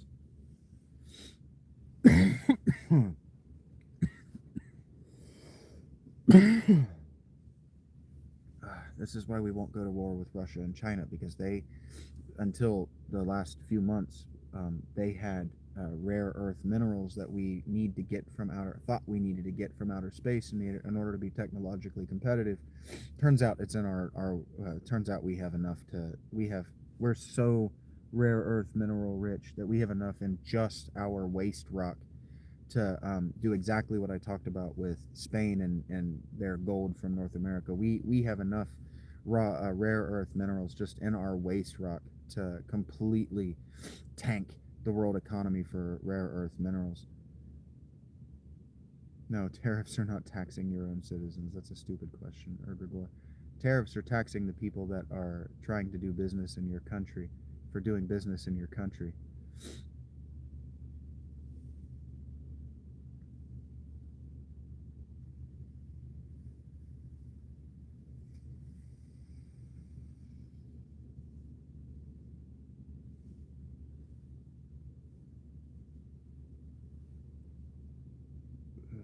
I know I'm right about mining, Eric. It was big news a couple months ago, and it's going to save the Republicans the 2028 election. If you don't tariff the goods, the home country makes all the profit.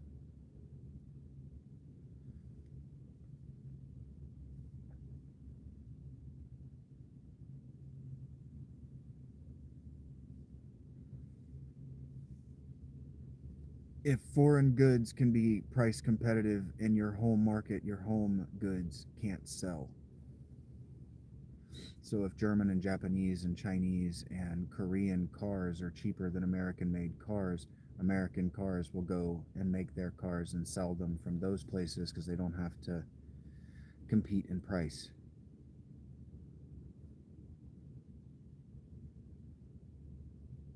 If you don't elevate the price of foreign goods, people won't buy domestic goods.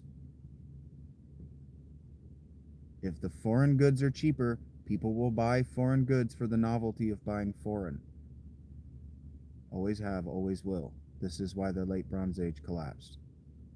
This is why all of the Mesopotamian empires collapsed. When they couldn't invade places to take away their goods to sell at home at cost, they collapsed because their people stopped buying domestic.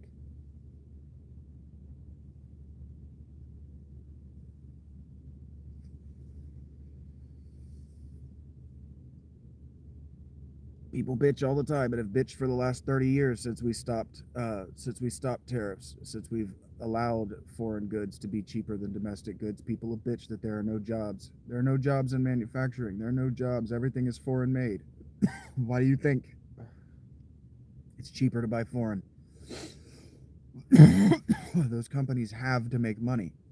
Corporations have to to bring in a profit, or the federal government can do like they did with General Motors and buy them out at cost. And they can't fight back. There's nothing they can do about it, and they don't get bought out. They don't get their millions. They just get fired.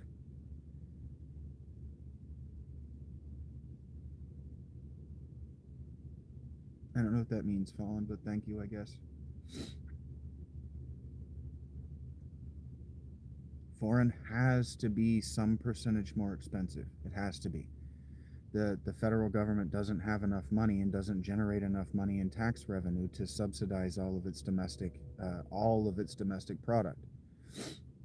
And they're right in the middle right now of investigating Pepsi and Walmart for price gouging, for artificially deflating prices at Walmart.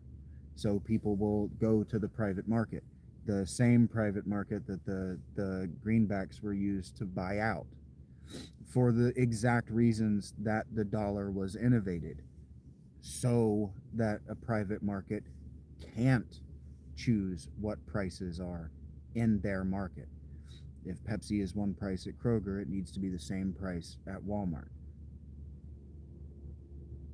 By some people's reasoning, because Pepsi is getting sugar cost subsidies, because the federal government buys all of the sugar that's made in Florida at cost.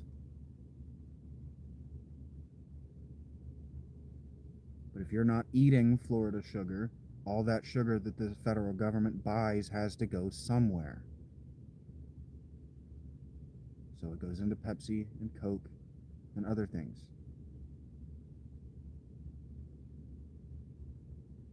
Well, sure, Fallen, but that store might be in closer proximity to the distributor of the eggs.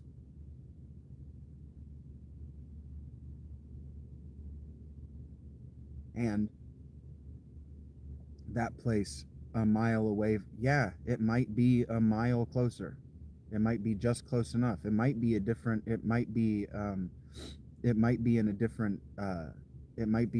socioeconomic strata where they can charge that dollar, and the place where you're buying is in a lower socioeconomic strata where they have to charge that dollar less, and they take that hit on their bottom line, so they charge more for other things. That's how that works. If they're from out of state, then yeah. Nah, the 99 cent isn't going to change. He said that was never going to change. Arizona tea. They make so much money. Arizona tea is already so profitable that they don't need to change the price on their bottom line, because they make money by accident. So the federal government doesn't have to get involved, and companies like Arizona Tea can work out deals with foreign governments to not have to pay taxes, not have to pay tariffs. Yeah, well, that's why I was talking with somebody about this today. The whole Coke thing, the Coke and their quasi unethical and illegal behavior is why the federal government has to go after Pepsi. They had to go after a runner-up. They had to go after somebody, and they had to go after a runner-up, because if you go after Coke, Coke is too big to fail. Coke is an international, and at this point probably extra stellar product. They're an extra stellar cultural phenomenon.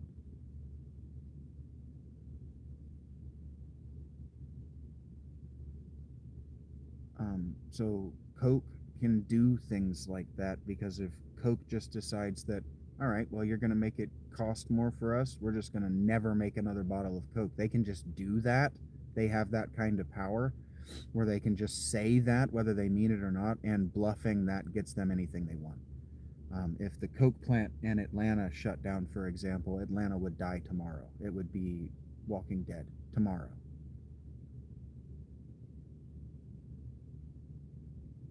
I don't know what that question means, Oats Monkey. But Pepsi doesn't have that kind of cultural cachet, so we can act like we're going after a cultural giant. Um, but Pepsi's in danger. Um, Pepsi only appeals to Gen X. Gen X are dying rapidly.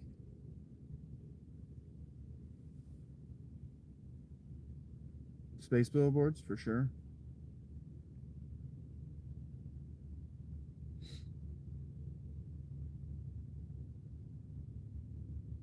Yeah, Trick. I know there's been a Coca-Cola plant in Atlanta for so long that it's changed the skeletons of the people who live near it. They drink so much Coke,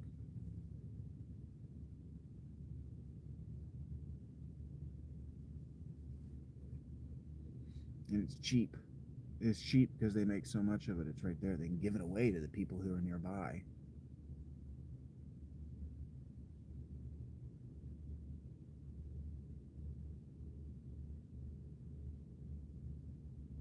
Probably not Oats Monkey. I don't know what Return to New York is, but it sounds like something that people had to work to arrive at. And the reason that people want out of society is because they don't want to work.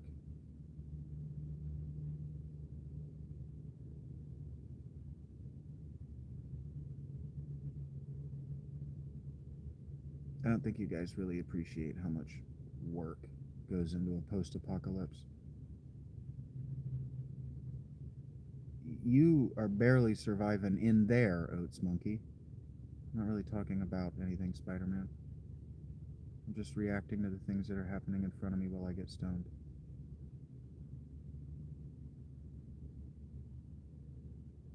If you want to know what we're talking about or what we have been talking about, you can just scroll back like 3 minutes.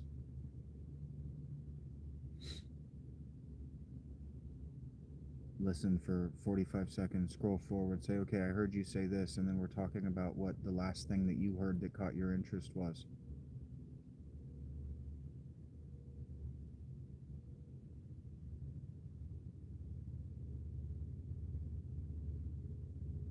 Do I really need to teach you guys how to deal with, like, how to engage with a recorded live format?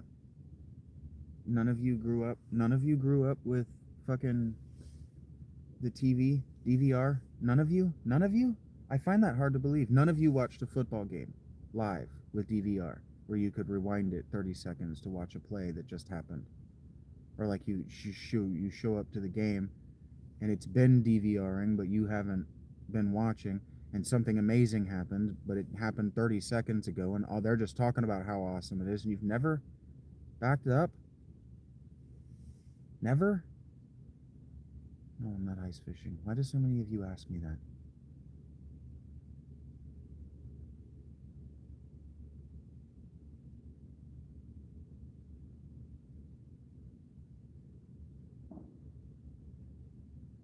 Yeah.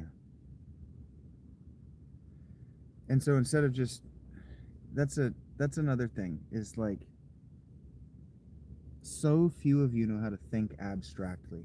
You're just gonna you're gonna focus on the hyper specific thing that you can reject, and then you're gonna play like it was just a joke because you can't think about the abstraction. You can't think abstractly. No, you wouldn't survive. You would be dead almost immediately. You would panic and do something that puts your body in a dangerous situation, and you would die. You are a liability in a critical situation. You're going to get yourself and other people seriously injured if anything bad ever happened around you. I really wish you didn't.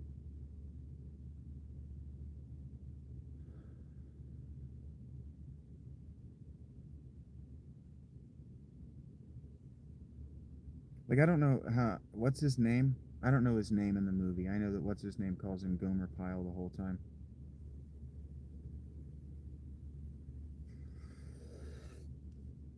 But so many of you are Vincent D'Onofrio in Full Metal Jacket, and I think you have no idea.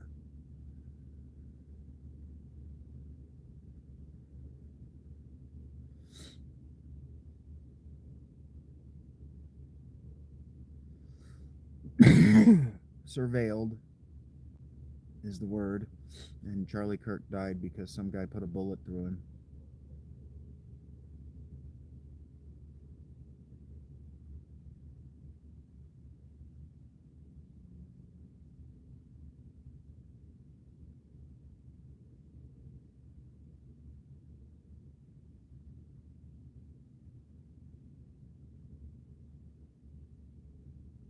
I don't know what that means, Oats Monkey.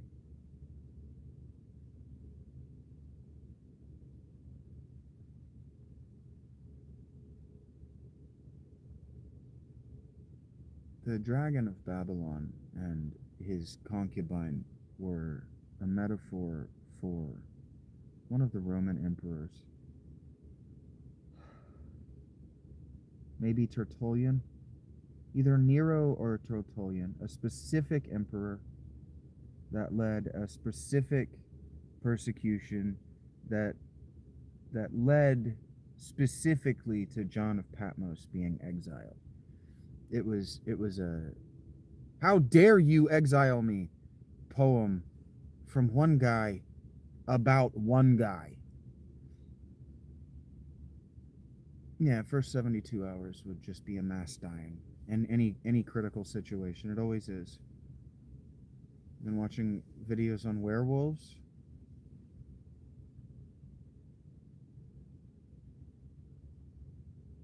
I don't know how that's a question, Robert.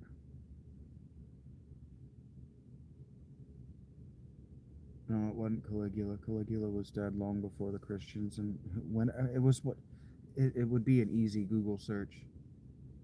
Whatever emperor was, whichever emperor exiled John of Patmos. It's a specific emperor. That book was almost not included in canon because it's hyper specific.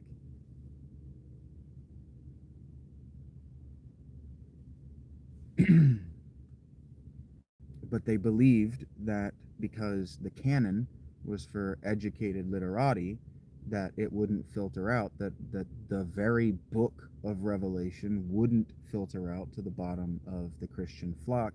It wouldn't be used in sermons, and it would be taught to preachers as a hyper specific revelation about one specific time in the past, and it would be used as a proof of God's revelation, not as what it's used today. And they couldn't imagine the Protestant Reformation, let alone the United States.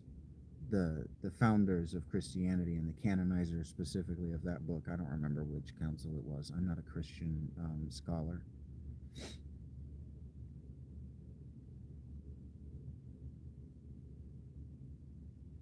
I don't know how something abstract can't be logical. Logical just means having to do with the logos, and the logos is abstracted word. So abstractions are logical almost by definition. You read Dante's Inferno, which is also a hyper-specific poem about one specific event in history, and also a guy writing a rant about how he was exiled. They're exactly the same book conceptually, by authors in exactly the same circumstances.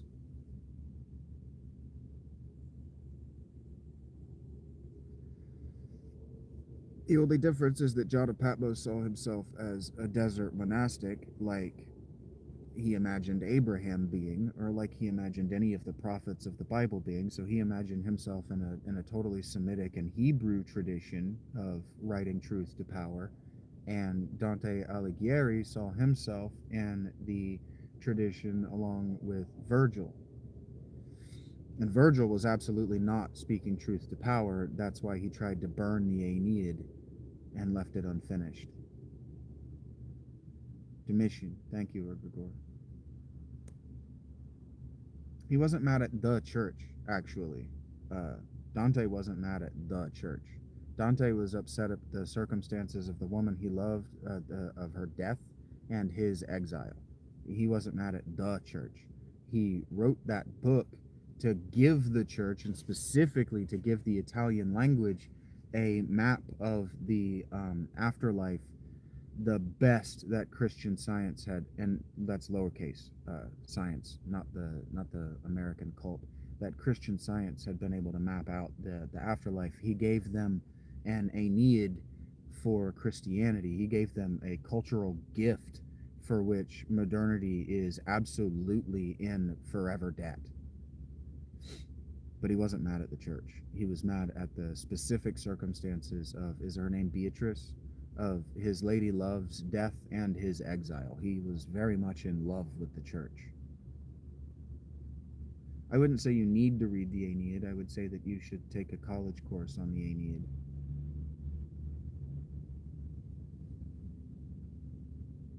I would say that you should listen to someone who's an expert on the subject matter, share their love of the subject matter. Because if you just read the Aeneid and you lack the cultural and historical context necessary, you're just going to be reading old words and they're going to mean almost nothing to you. But if you listen to an expert share their love for the subject matter, they're going to give you the historical and emotional context of the author. And then when you read it, it's going to be like sitting down at a campfire with the author in the time period, instead of being in the 21st century looking back and thinking, I don't really know what I know. Yeah, Dante is almost impossible to read by itself. You have to read it with companion works because it's full of 15th century references to people who actually lived in historical events of the time. I didn't read the Aeneid, and I've only read some of Inferno. So I would say I like Dante more because Virgil wasn't speaking truth to power. Virgil was installing a cultural myth to support the Augustinian empire that he didn't agree with. Yeah, and you're going to need to read a dictionary if you're unfamiliar with the diction. For sure, he's speaking in an older language. I wouldn't even say it's about it being epic. I would say that it's about him speaking. He was writing in 15th century Italian, vernacular. And so if you're reading an old translation, it's going to be in archaic English anyway. They're going to translate it into the English of their day, and if they're a particularly stylistic and educated person, vernacular is the common spoken language. So when you idiots speak in leet speak, it's actually just common vernacular. It's just the internet vernacular. And so giving it a name and trying to call it a dialect is just as pretentious and wrongheaded as trying to say that African American vernacular English is a true dialect and a separate language from English. No, we're not reading anything. And so yeah, if you don't know the diction and you're reading an old translation, it's probably going to be in diction that you just don't know. No, I wouldn't say that you need like a Valley Girl. I don't know if you need to read. I would suggest that you be read to and that you listen to experts first.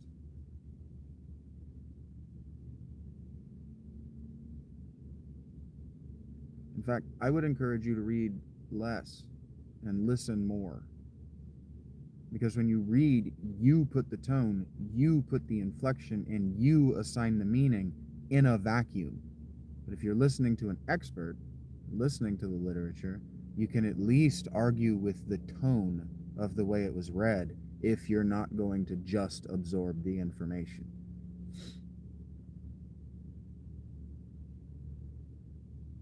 Were you listening to Truth to Power today? I have used that phrase 3 or 4 times.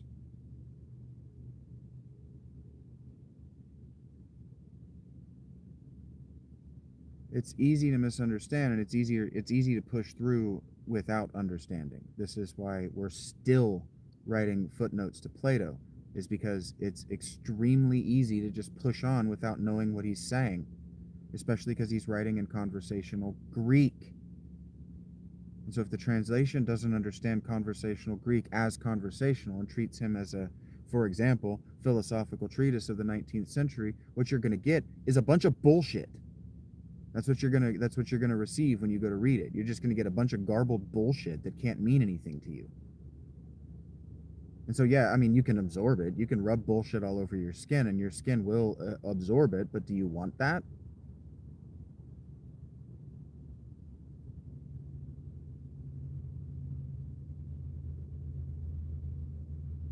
Okay, I'm the duck. I don't know why I want to be giving out door boys. I don't know what that even means. I don't know what that means. Fry from.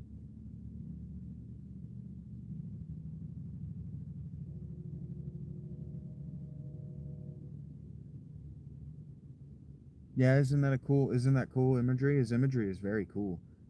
Oats Monkey. One thing that I like about pre-modern literature is how visual everything is. And so today we kind of think of like the skeleton with the glowing eyes as cliched, right? It has to be more than that. It has to be more. It has to be more. It has to be more because we're so visual. But I like to remember that pre-modern literature was largely composed by people who were telling the story orally to people who were largely sitting in the dark around fires eating food like we do when we watch TV, right? But they were telling these stories, and so they had to, when they step up and they say, and then a skeleton approached him, the skeleton has to have a detail that skeletons don't usually have. And so when it has these glowing sockets and when it speaks, it's the crackle of thunder that echoes in your mind in a bar, a tavern that's silent except for the strum of this guy's guitar. It would have been a lute, but you understand what I'm saying. While he sings, and you got to remember, if you're reading Dante and you're not singing it, you're doing it wrong. Karen would be pissed at the dead.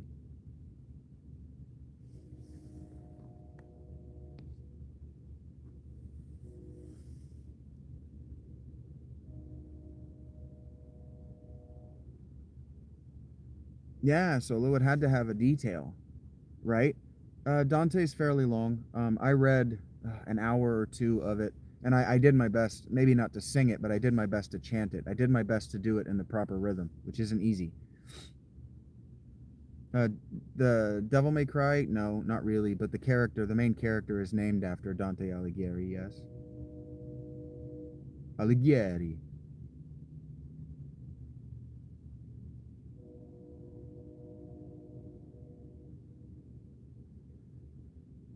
Sure. Um, it depends on what you think long is. What about Virgil? I don't know how long it is. And what about Virgil? His brother's name is Virgil, isn't it? In Devil May Cry, Virgil's the poet who inspired Dante. He was a late Roman Republican, Roman Civil War, Augustinian imperial poet. He was basically August's poet laureate. Virgil was, yeah. And so if Dante's brother and Devil May Cry, I've never played those games. If Dante's, I know that I know this about them. If Dante's brother's name is Virgil, he's named after the poet. Oh, Virgil was absolutely sung. Yeah, all poetry was sung until very recently, until about the 19th century.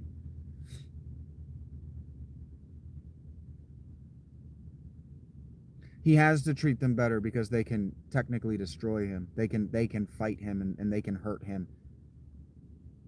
Dante's brother is Virgil. Thank you, Solo. I've watched, internet videos so I can be fluent in conversation if people wanted to ask me questions about that game. Yeah, no, we're talking about Devil May Cry. You asked me, I'm staying on topic. You asked me, what about Devil May Cry? Did they take inspiration from this? Yes, 100%. 100%. The whole climbing the tower thing structurally is Dante's journey, but structurally the climbing the tower motif in Japanese video games. I don't know if you know this. So like there's an East game that does this. The climbing the tower thing in Japanese video games. Final Fantasy VII does it with Yuffie. The climbing the tower, like the levels of the tower. Isn't that there's a movie that has Kareem Abdul-Jabbar as a boss on one of these climbing the tower. No, a literal tower, not a pagoda. Literal towers, like stacked floors that you climb and fight people on, right? And in video games, this motif in Japanese video games is the as above so below, of the motif of descending levels in Indo-European works. So we know from Buddhism, right? Broad Buddhism. We know about Tantra, and Tantra, there are 7 descending levels of hell before you arrive at the 7 ascending levels of heaven. Okay, and so the descent down, the descending, the hero descending levels into the literal earth is a motif that goes all the way back to Gilgamesh in the West, from Mesopotamia west. And then from Mesopotamia, it also went east as far as China. Japan, for whatever reason, I don't know the reason, but for whatever reason, Japan does probably Buddhism, but they do ascending levels up. So there are so many video games around this motif. Game of Death, thank you. I don't watch movies, but I know I try to stay fluent in these motifs. Thank you for knowing what I was talking about. Game of Death. The ascending or descending thing it's a hero thing. It's a thing that heroes are meant to do, and it harkens back to the Sacred King, which we were talking about last night. But yeah, that's what it's for. It's there, like the Inferno. I talk about this all the time, and I talked about it in my reading. But one of the things that I am personally interested in, and so I've been researching for 30 plus years, since at least first grade, is this broad conversation and where Dante fits in it. And so between 600 AD and Dante, the Christian church had been going on an intense and proto-scientific, because science, the scientific method as we have it today, was one of the Bacons. I can never remember which of the Bacons, but it was one of the Bacons, and it was developed out of Aristotle. And between 600 and what's his name, Dante, Aristotle wasn't allowed in Christianity. So they were doing their best to do a scientific investigation of the afterlife. And one of the ways that they did it is they had very highly trained, actually really successful mediums who would speak to the dead. And they had an entire class of person who was a traveling private detective for ghost stories. This was a whole thing. There was a whole economy in the Christian ecosystem for people who went on the side quests of the dead. It was a thing that happened all the time. I have academic books about how they have good historical documentation that there was quality information that was received and transmitted to the future from these investigations. They happened. There were ghost hunters before the Inquisition. The structure of the Inquisition was built out of this thing I'm talking about, the ghost hunting. They knew how to extract good information about magic users because they had been using magic for 700 years to extract good information out of demons, the dead, and extra non-human, extra material entities. That stuff was all just in the cultural air, in folklore, in stories. And so what Dante does is he takes the best of the science that they had at his day, and he writes a coherent story with a narrative structured to go through the thing that they understood every human soul goes through: a descent, a purge, and an ascent.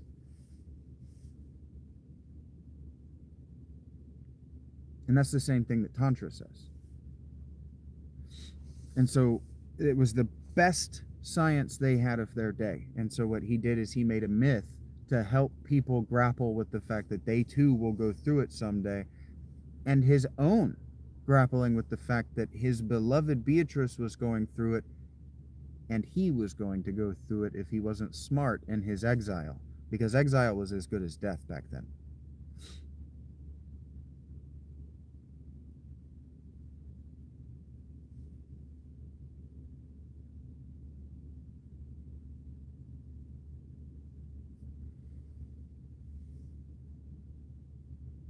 We need to just ignore the people who aren't contributing, the people who want to talk about things that aren't contributing. We need to just focus on ignoring them, because they're not getting us toward our goal.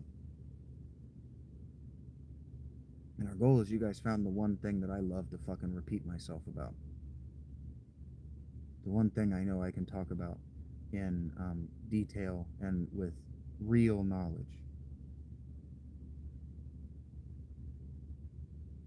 No, I have academic books right here beside me about this. No, real name, not Shaggy.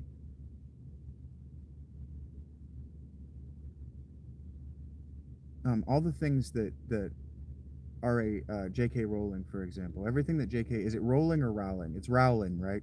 Everything that Rowling. No, I didn't say that Aristotle founded Christianity. I said that for the first 900 years of Christianity after the fall of Rome, Aristotle wasn't allowed to be read by good Christians. I still technically need to read the Aeneid. I need to finish the Iliad and the Odyssey. They're deeply boring. You got to understand they're deeply boring. What? Aristotle had nothing to do with the foundation of Christianity. Plato had significantly more to do with the foundation and formation of Christianity than Aristotle. Aristotle was Greek. Again, Christians between AD 600 and AD 1500 weren't allowed to read Aristotle. What I said is that Christianity was doing its best to arrive at the scientific method before Bacon read Aristotle. The Renaissance, which is technically technically after Dante. Typically, what historians will do is they'll date Dante as when the Renaissance was beginning, and that's because Dante was reading classical literature before it was popular to do so. Yes, Ajax. Why are you talking about the formation of philosophy as the West understands it? We're not talking about that.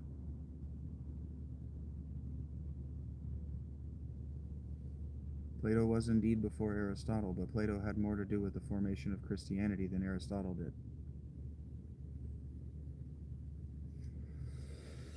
Dante was in like the 1400s. Dante was about 50 years before the Renaissance. Yeah, well, Dante was a poet.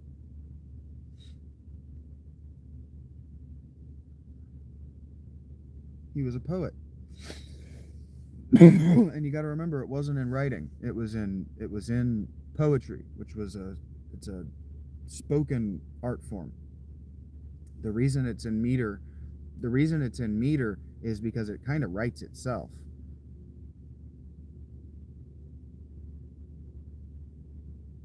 Yeah, I don't really understand what he was trying to say, Egregore. I just got rid of him. I follow my own advice, ultimately.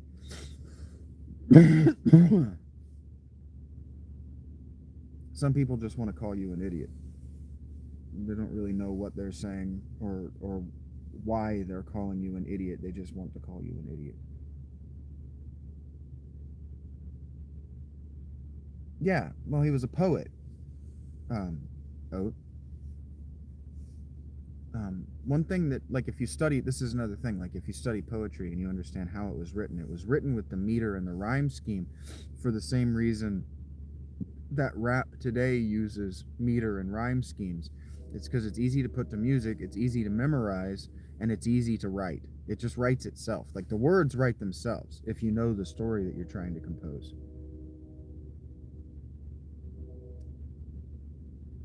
Human expectancy? What do you mean? Do you mean birth rates, or do you mean life expectancy? And what technologies do you mean? Because human life expectancy has been spiking. It's been on the rise since the Industrial Revolution. Yeah, life expectancy has been on the rise since the Industrial Revolution. Life expectancy has been on the rise worldwide since the 1400s.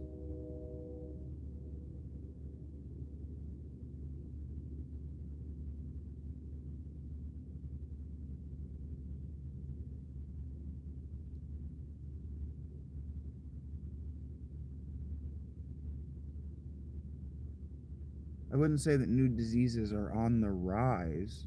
I would say that novel diseases are evolving because we are life, we are an animal, and viruses and bacteria are they're they've evolved in such a way that they're more environmentally reactive than we are in time. But there aren't more new diseases on the rise relative to history.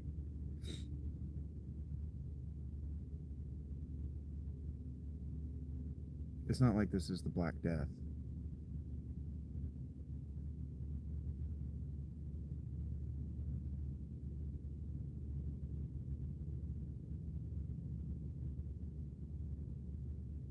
And awareness awareness of global illnesses, strains of illnesses globally might be on the rise, but that doesn't mean that those strains aren't older than the human species. Like Ebola is probably something that nobody had ever heard of, but it's probably much older than the human species. What about STDs specifically?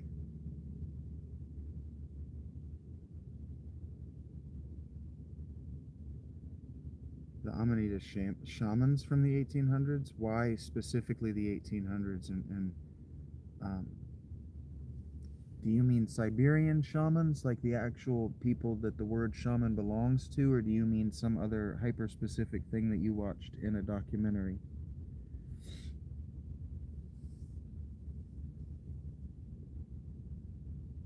They put AI through therapy? No, that sounds like a hilarious circle jerk. Gonorrhea and herpes? Probably. They're probably older than humans, yeah.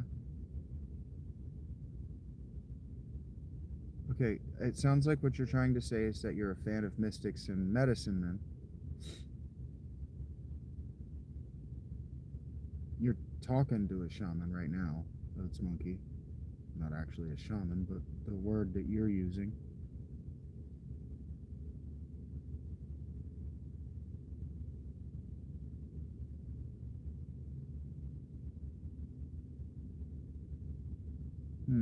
I've never heard of that, Solo.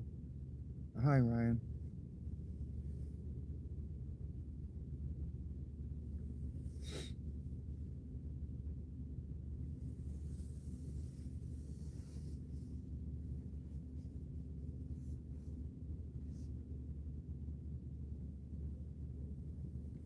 I think we absolutely don't have them. They were in the Arctic. Yeah, they're in Siberia. They're the shamans of Siberia, sure.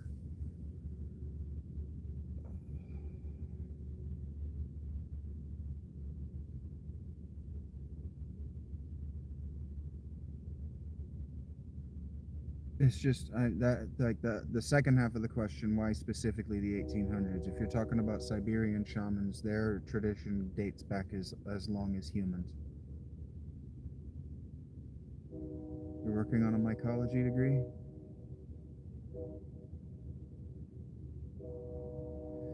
He's talking about Amanita. He's talking about medicine men or mystics, um, ascetics, wise men, monastic type religious people in Siberia who harvest Amanita mushrooms, Amanita muscaria mushrooms, and they consume them for their psychedelic properties.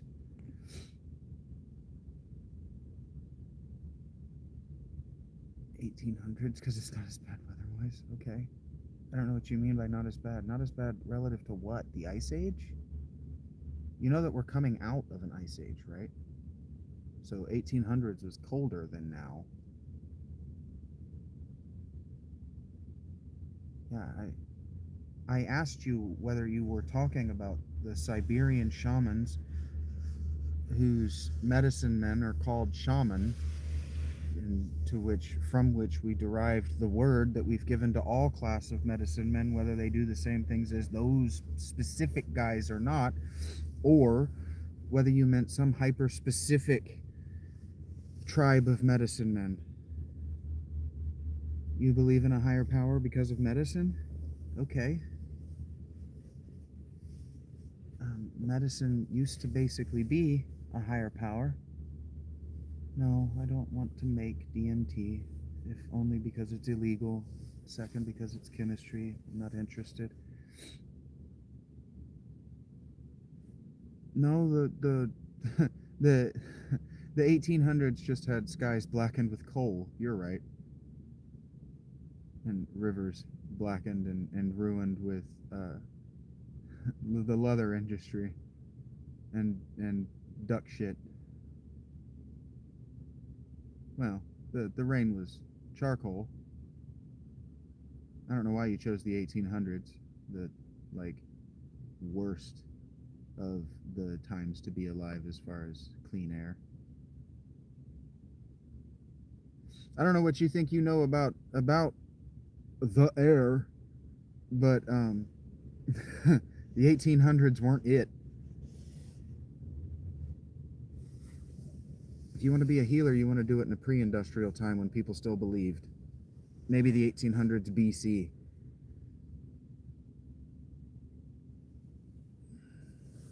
The 1800s were like when Russia was persecuting people like that, hunting them down and killing them, trying to destroy their lives because they were trying to industrialize to keep up with the West.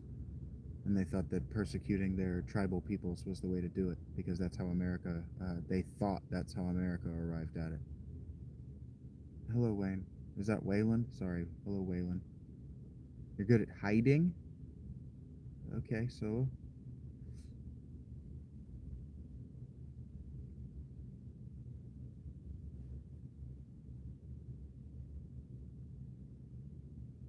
It's an interesting skill to have. Are you good at seeking? And have you thought about going pro?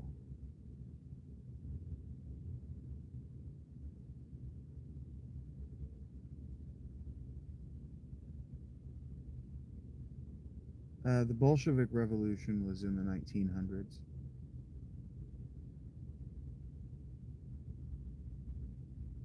Heard that, Solo. I understand that's a career path people can have now. Yes, George, that was the joke.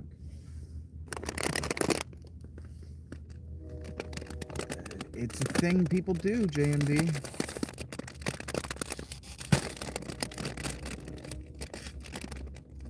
Hide and seek is a game that people play professionally, yes, Solo Logger.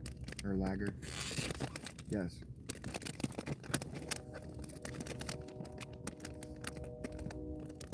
Alright, Farrah, these are potato chips.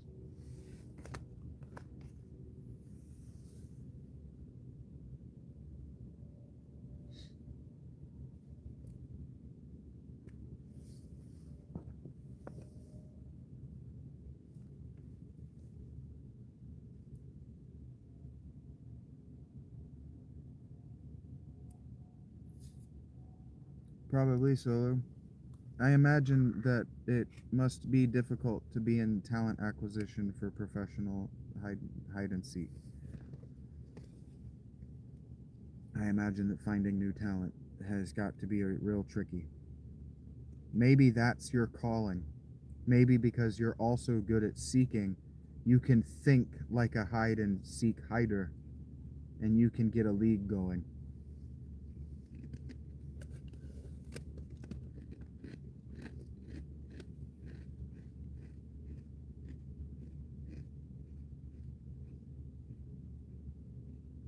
Well, Solo, I find it difficult to believe that you find it difficult not to be quiet.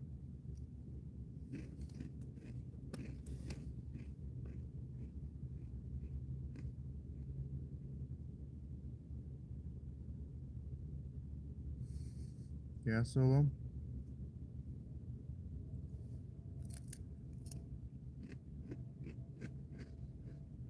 I bet it was the butler.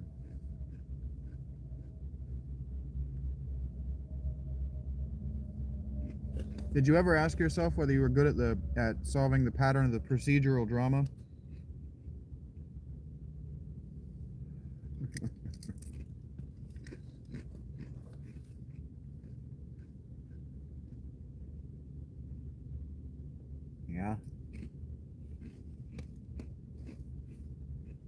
George, Solo wants to know if you were good at Clue. No, wait.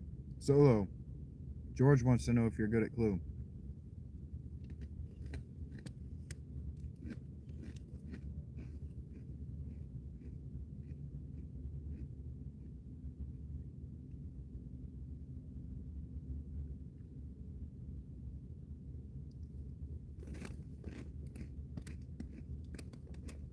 There you go, Out. Oat was so excited he forgot the order the words go in.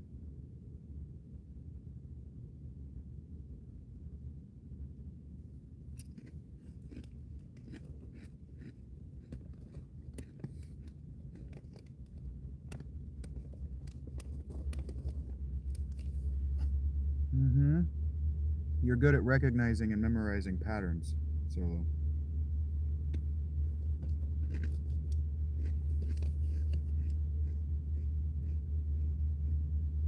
You probably also like platform video games and rhythm-based games. Rhythm-based platform games, if you can find them. Your mom? Well,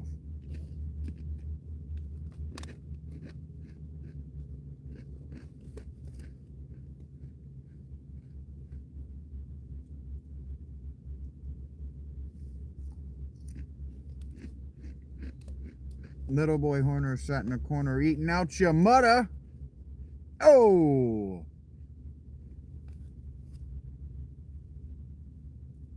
Yeah?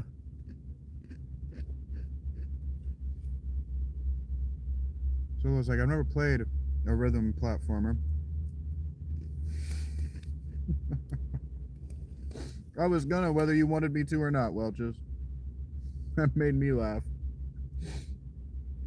Where else on the internet are you gonna find an Andrew Dice Clay impression in a tent while eating potato chips?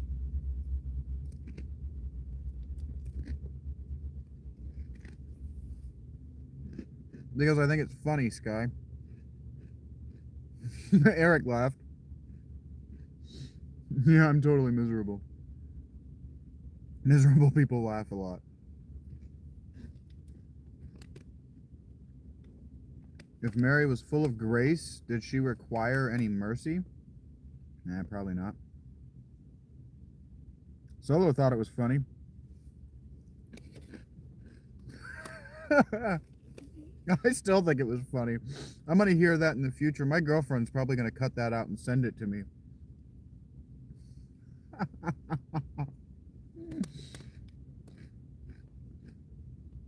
You don't get on my nerves, Egregore.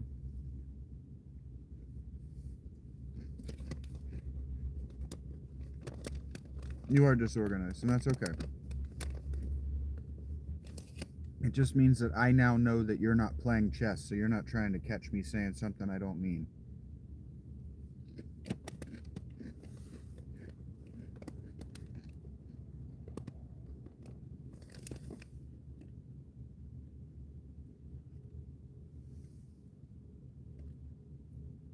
You guys don't have to, like, tell me that you're going to tell me something. You could just tell me the thing. I wish fewer people did that.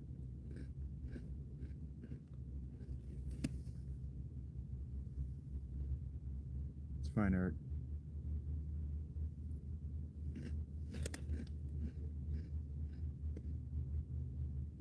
I might say Elric.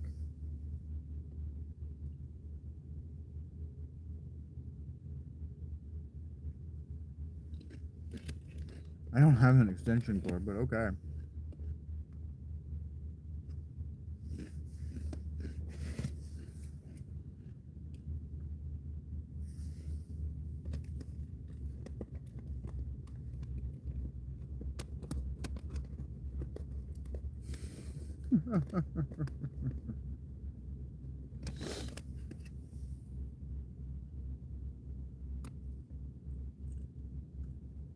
The only thing I'm certain about Elric is that he has an accented E on the end of his name, and so he and I are never going to be friends.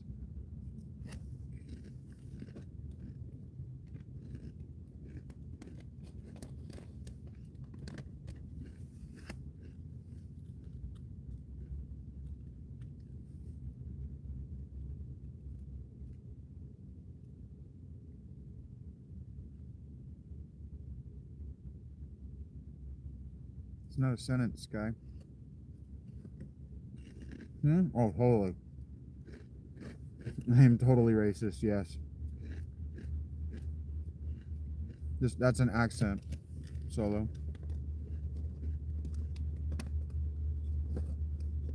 My name? Huh? Shaggy means unkempt.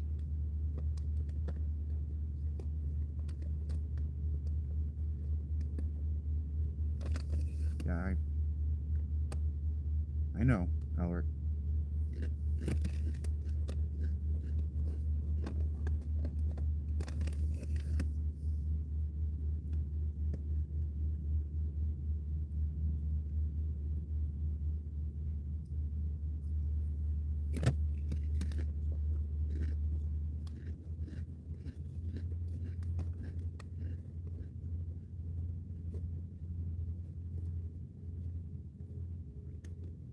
You bet you can guess my name?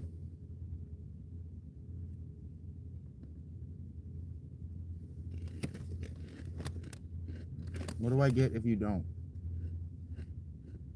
What are we wagering?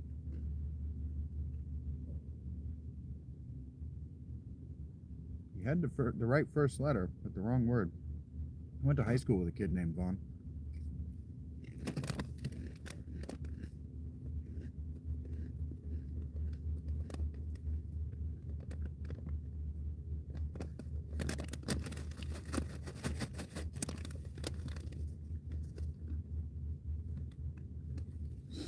Yeah, I would be insulted if I were Bon Jovi and I were compared to me too.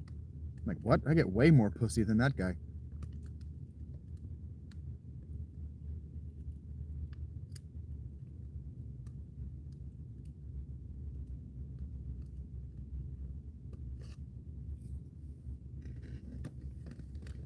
No, Solo.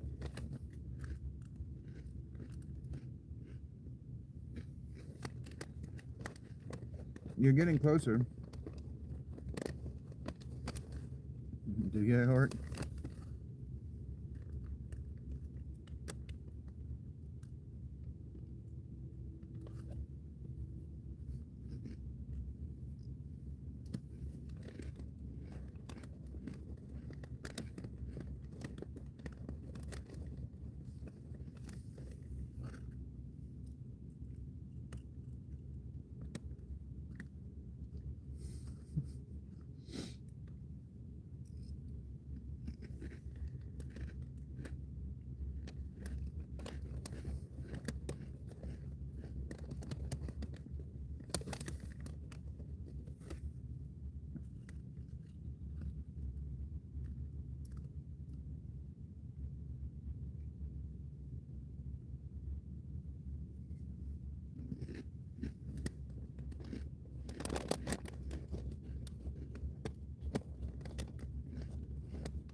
Oh, hello, De Niro. I didn't catch you there. Oh boy. So I got a bunch of fucking nerds in my chat now. We're just all gonna turn and talk to Elric.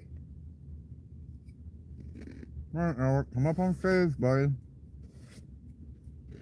You're suddenly the most important man in the world. Let's go, Elric. Up on stage, take the mic. Please.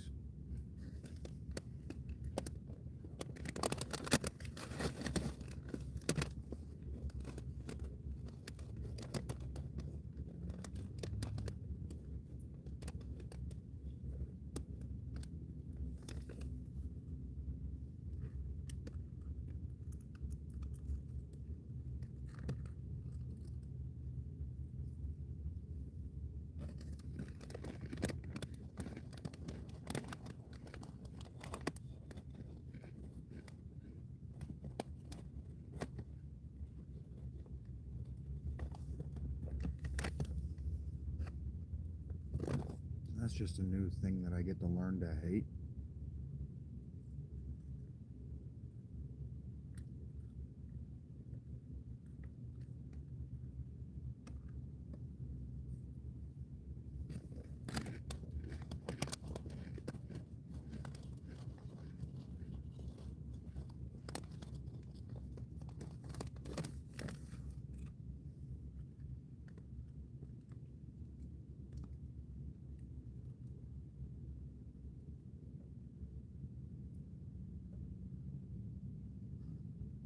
How are those two things related, Solo?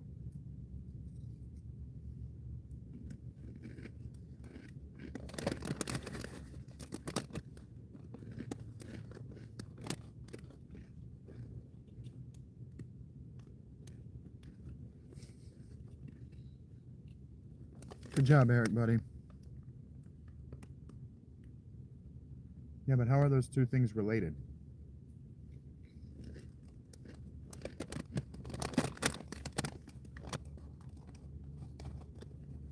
I have this orange, and also this apple is red.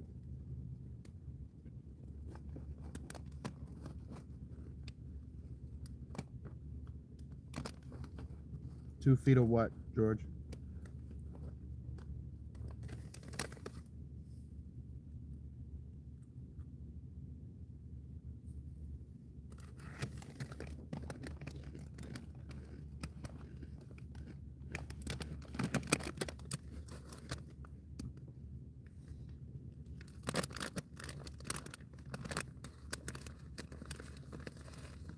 Okay, so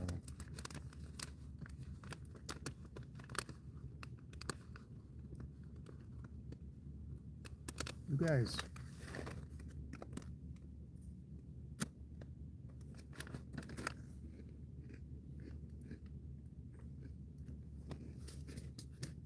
you share things in the chat that if we were in guild chat, I would just turn guild chat off. I don't need to hear that chatter. I won't miss anything if I miss out on this.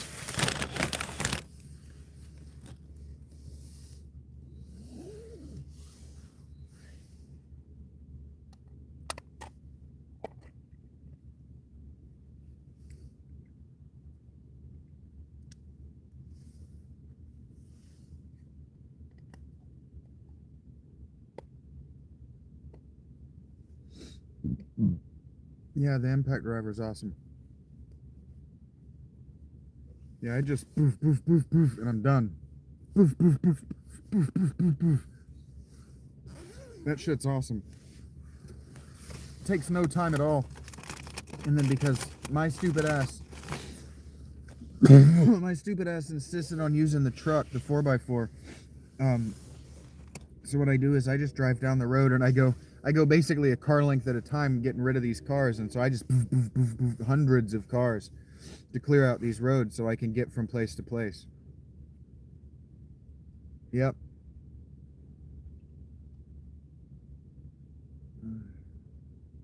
Yeah. Yeah, the game is so resource abundant, Eric, that you really because of where I am and where I ended and how I ended, I'm really at the conclusion that the game just really needs friends. There's so much that's so resource 7 days to die, Oats. It's so resource rich that if you're like me and you can actually put in the time and not be ADHD and run around like an asshole, if you can put in the time, the game becomes trivial quickly. And so basically, I'm almost in a place where I've talked myself into a holding pattern until they update it again. But it's a lot of fun. 7 days is a lot of fun. It's the kind of game that it's deeply flawed for a solo experience because it's extremely resource rich. Maybe, George. I don't know how you build poorly in the game, but I guess there are people who, because they play with other people, never bothered to learn how to build. Simon made it 8 or 10 years before he ever bothered to figure out and learn how to build anything because he had Apsro and Thick and Duralius and Neebs doing it for him. So I guess that's what I'm saying. The game kind of doesn't reward a solo experience. It forces you to learn the game so quickly, and it offers you nothing to deepen what you learn early in the game, except for HP sponges, and that's only fun if you've got friends.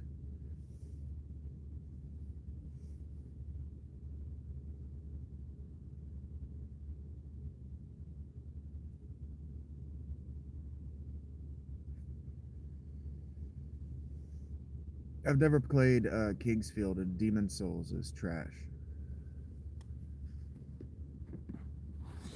I'm playing Kingdoms of Amalur right now. And I actually started Dead State.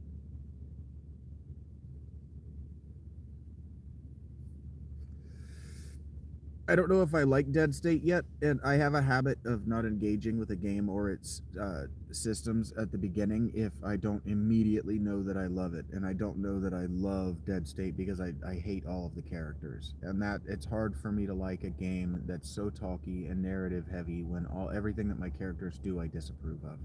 It's like, well, I'd let you die, and so it's just hard to preserve their lives.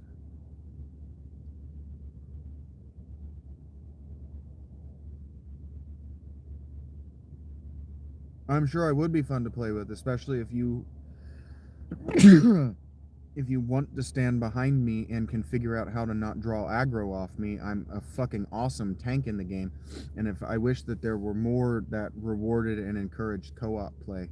The only class that gives a passive bonus to anybody else is int, so playing alone means that maxing out the int tree, there's a whole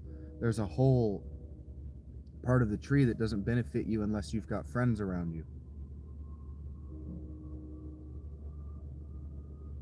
Take care, George.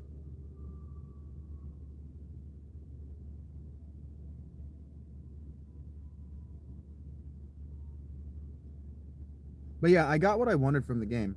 I finally got overwhelmed. It took 98 with 64 zombies on Nomad difficulty and getting caught in the middle of wiring up my base to finally get me. But it got me. It kept throwing storms at me that were interrupting my base building time. And I had already yanked all my traps out of my older bases. So I was toast.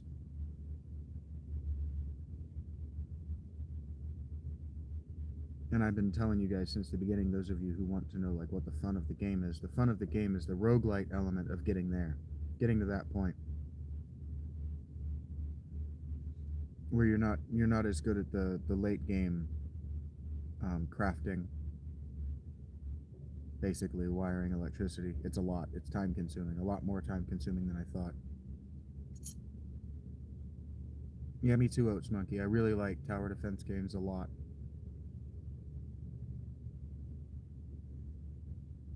Yeah, it gets elaborate, Eric. And I struggle to think in 3 dimensions. I was never a very good engineer. I don't want to go to artist either.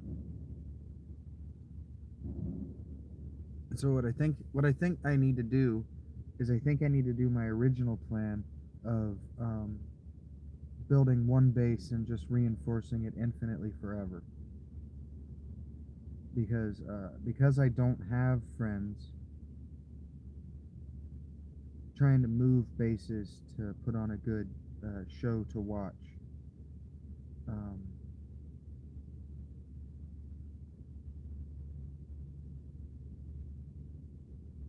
It's just frankly it's not a good exhibition of my actual skill set, because at some point I'm going to get bored and do what I did and tank on purpose. Thank you for sharing out.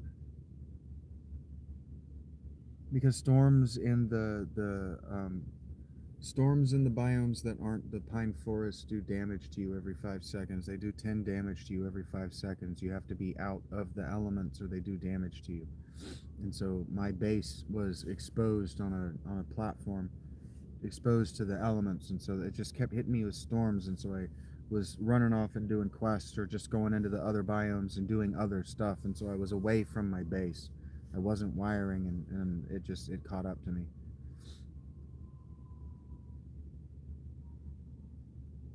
And I didn't bring like a cooking fire with me, so I couldn't make food. So anytime I wanted food, it was 3 kilometers away to go get more food. So it was a 6-kilometer round trip. Yeah, I had a lot of wasted time built into my transit. No, I'm not kidding you about the storms. I'm surprised you haven't run into a storm yet.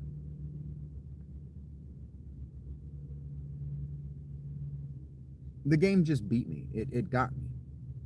It won. And when the game wins, I start over because it means that the game has finally caught up to me and overtaken me. And this is why I used to play so much Brotato, and why I have, and I'm considering going back to and beating The Binding of Isaac again, is because I like that loop. Like I went from, it beat me, the last time it beat me was at day 28, and then I made it to day 98. So that's a pretty good turnaround. You just chill in the forest. Yeah, I built a base in the desert. I built a base in the desert, and the desert beat me. It wasn't the fucking zombies that beat me. Now that fucking demolisher. I wasn't prepared for a demolisher to get that close to me, but it was the desert that beat me. If I didn't have all those storms, or if I had built my base covered so that it wasn't exposed to the storm,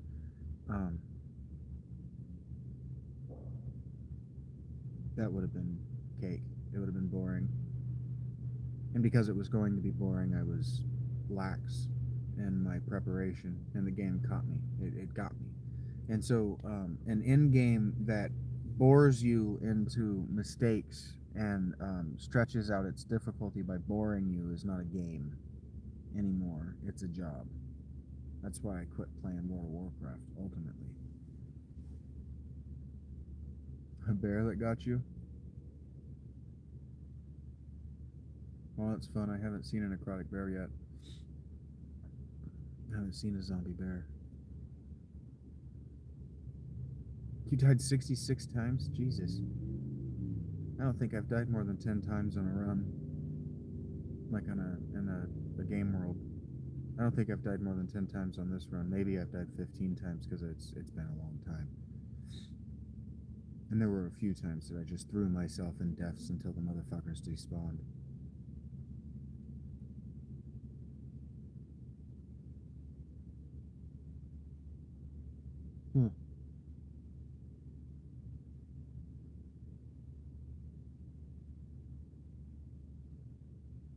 I play different than you though, Eric. I take more significant death penalties.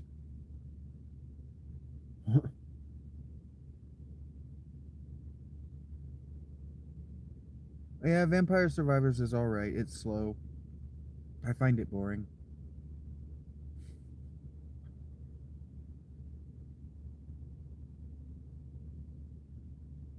No, not if it has a path to you.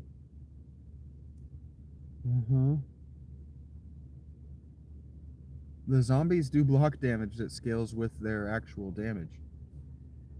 So if you're fighting a zombie bear, it's gonna tear through the house to get to you.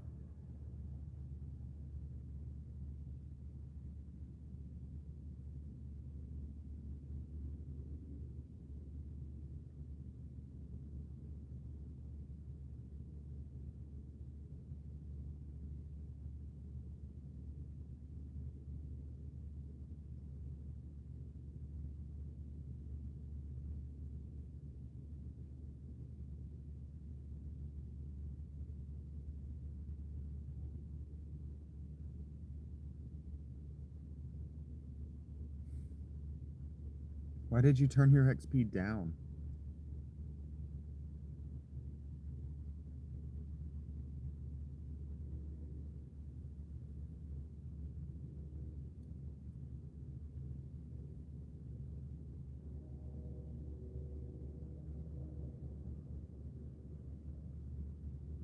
Why don't you want experience? Yeah, you get experience for doing things.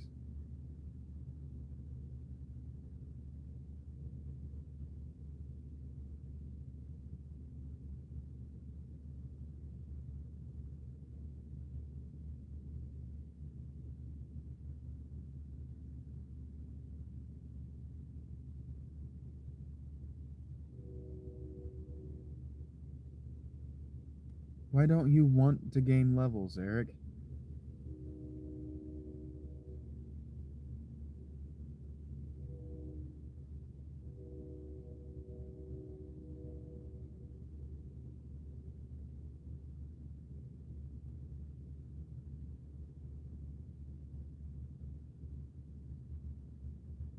No, the higher day it is, the higher the zombies get. There's just a scaling window relative to your level. Eventually, you're just going to be so much lower level than the zombies you're fighting that you can't fight back.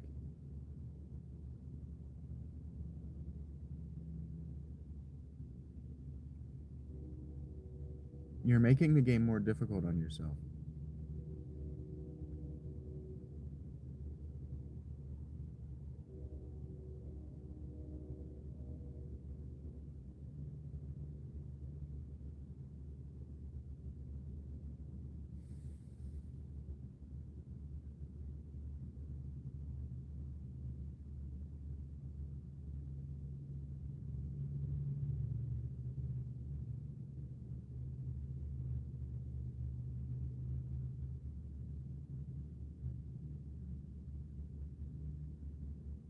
So night 35?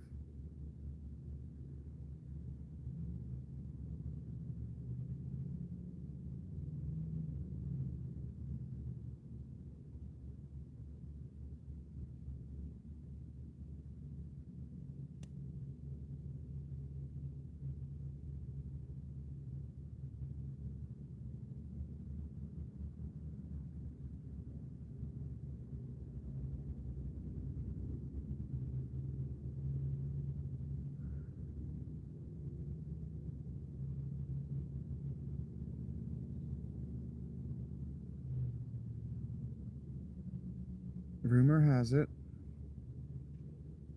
Yes, Adele.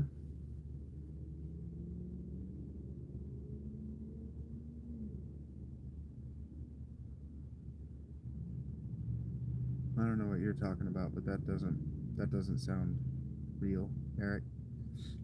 That sounds made up. The game goes forever. The difficulty doesn't lock.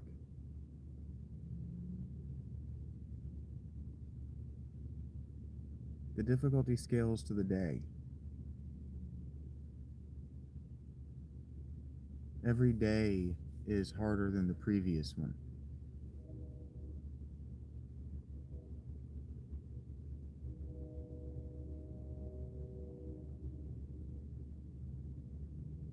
Yeah, if you're on day 94, then the zombies are whatever. Day 94 zombies scaled to your level, appropriate to day 94. Well, sure, if you're under leveled, it's going to hit you with the lowest level zombies in its pool, and it might not hit you with as many as it, like if you have 8 on, it might only have 6 or 4 spawned at any time on a horde night. And then because you're doing low tier quests, it's only going to spawn the lowest level and the the lowest level and lowest quality zombies in the table.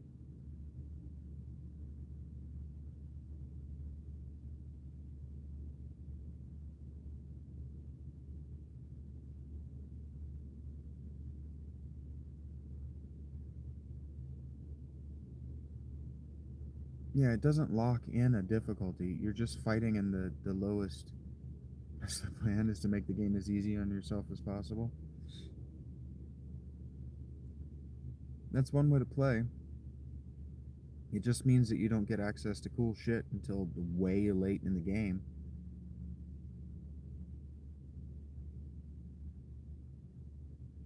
Well, you don't. That's the thing, is you will never outmatch the zombies. You will always undermatch the zombies. The game is just going to go easy on you so it doesn't easily kill you.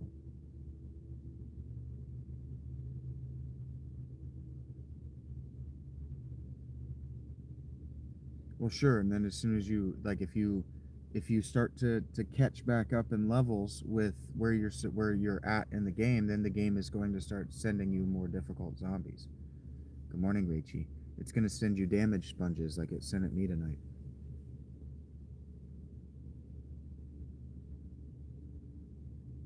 Well, I'm sure that I won't see, Eric. Um, but I play on plus 300% experience, and I was level 100. I swear to God, I was level 100 before Horde Night 2. Or that explains why, like, you're night 94. I've basically had the game maxed out since night 88. That explains why you're still unlocking very, very basic gear. I mean, yeah, you're gonna cook, but you're gonna cook at the lowest possible level for your, or the lowest possible level of difficulty for the difficulty level that you chose. I'm gonna be less impressed than you think, Eric.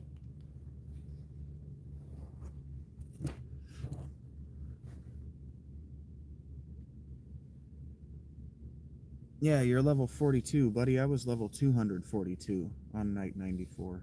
No, I wasn't. I was much closer to level 300 than I was to level 100.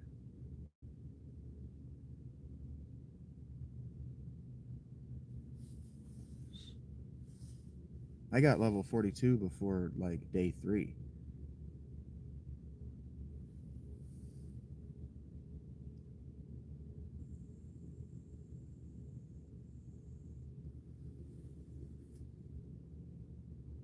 Well, I died on night 98, Eric.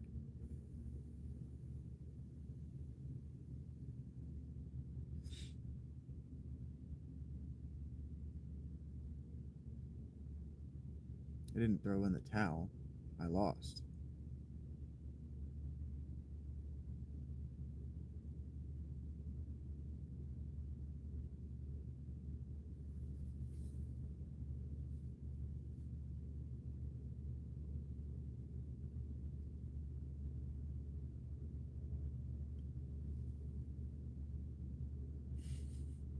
Well, sure, but we play differently, Eric. You play very timidly compared to how I play. I make choices that back me into a corner of, if this doesn't work, this game world is ruined. All of my choices are like that.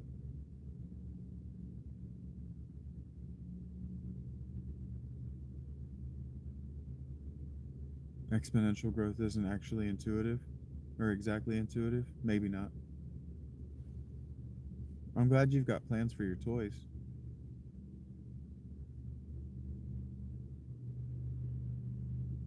Yeah, it's his first world. Let him play the way he wants. We're not making fun of him for the way he plays. I'm just saying, we play very differently.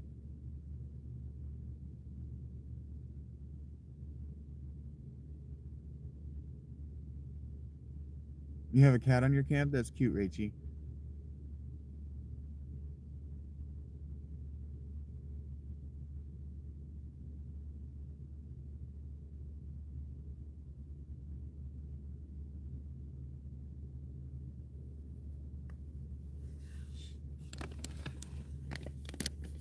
Except for your experience game.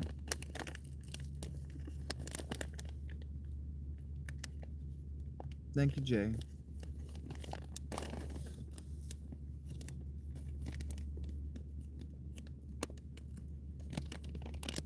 Yeah, well, when I lost, I have to start over. And yeah, I've been talking all night about how it's not really fun anymore.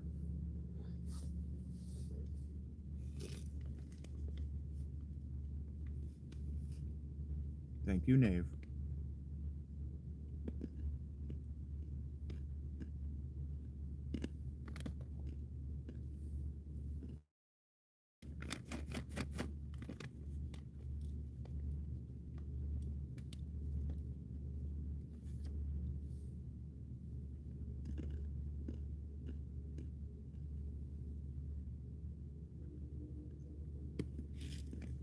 And that's how you feel, Colsey.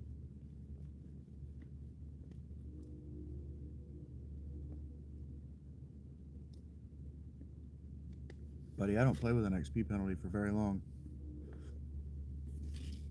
I don't die very many times at all. And if you turn off your XP penalty, that's why you let yourself die so often.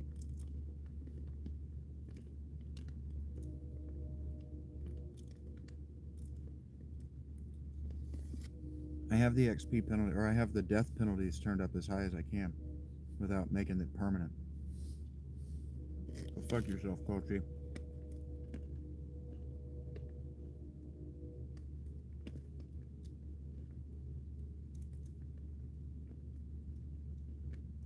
I don't know why you have to announce that you have a question. It would take you less time to just ask the question.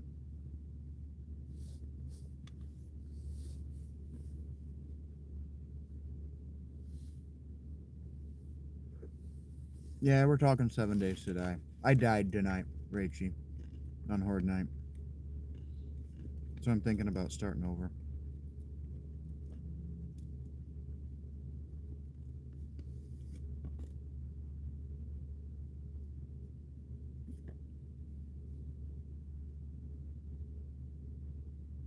It's not stupid, it's awesome. You shouldn't be cutting that many trees. You should be high enough level that your trees should absolutely give you experience. Everything gives you experience. Cutting grass, digging dirt, all of it gives you experience. Because your perks make you better at cutting grass, digging dirt, hacking down trees.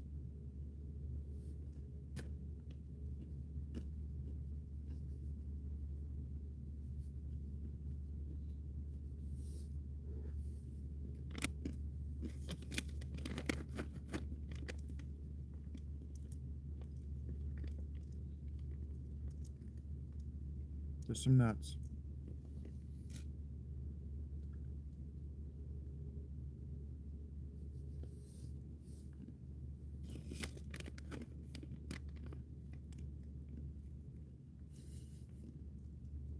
That's funny, Rachie. Yeah, Eric, you need to use those.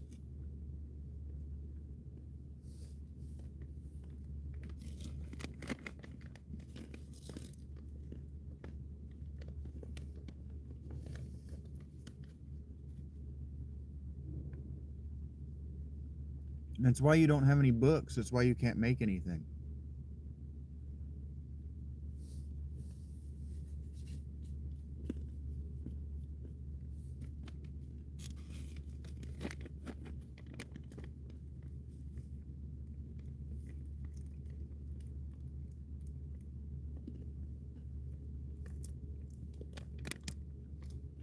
Why can't you pick? Just spend them. Yeah, Eric, you gotta read more books.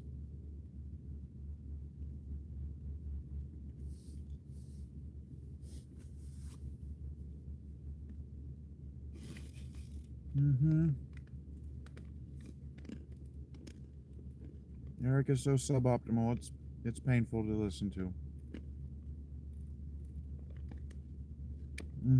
You don't have any books. You're not finding any magazines because you don't spend your points.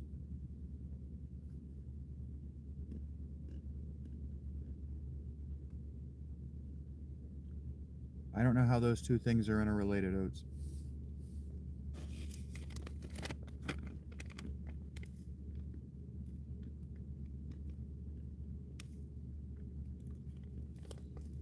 Then spend perks on machine guns.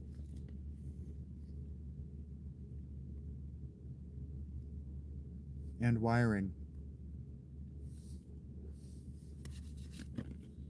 In intelligence, there's a perk that gives you wiring books.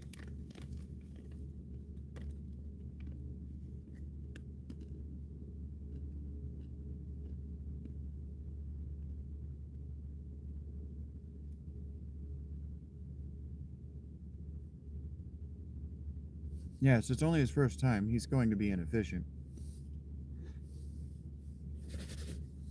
He was giving me shit for saying I was going to start over because I was behind in the game. My inefficiencies had caught up to me.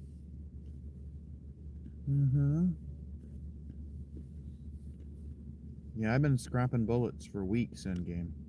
Actually, because I use a sledgehammer, I've been scrapping bullets since day one, but whatever.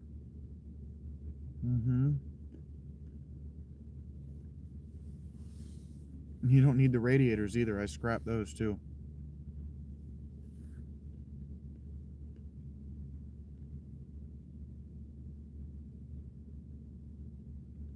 Again, I don't know why you announce that you have a question.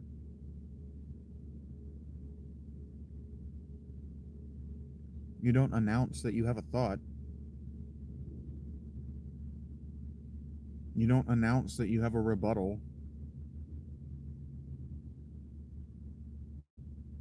Scrap every one of them. Put them in your forge and turn them into brass. They're worth like 900 brass if you scrap them. So that means if you put them in the radiator, they're worth like 3,600.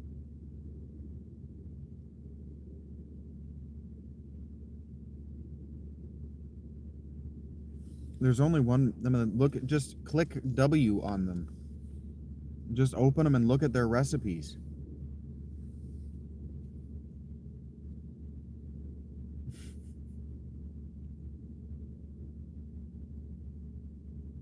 I see you, Rich.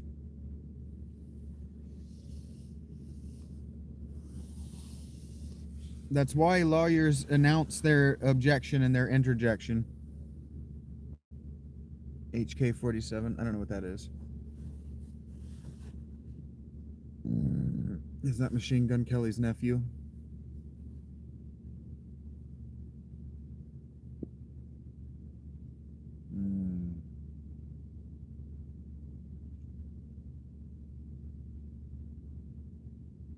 I thought what I said was pretty funny.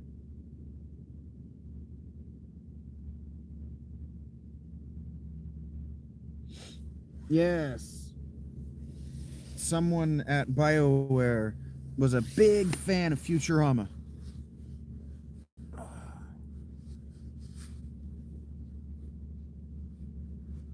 It's a Carpenters song, and they're a big fan of the Carpenters.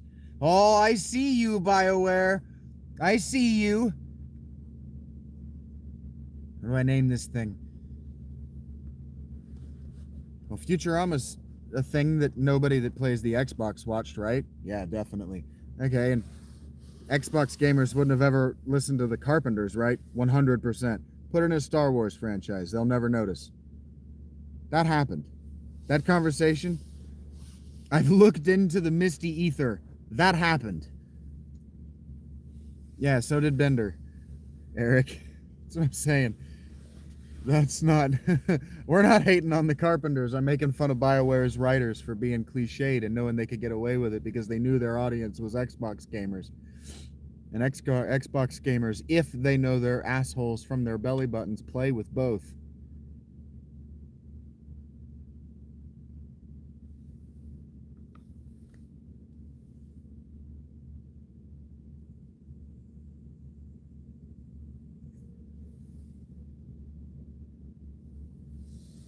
BioWare made bottom of the barrel trash that people quote all the time because it was on the Xbox and it was the only thing available to them because for whatever reason they chose not to have a good system.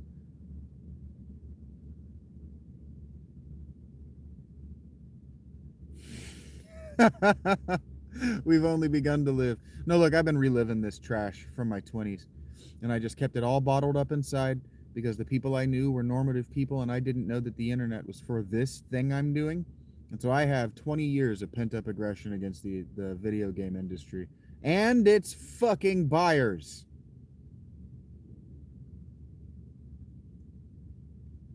I was told earlier that I am Voldemort. You guys need to pick one. You guys need to have a common understanding of the tropes and the characters from that fucking franchise before you use it when you talk to me.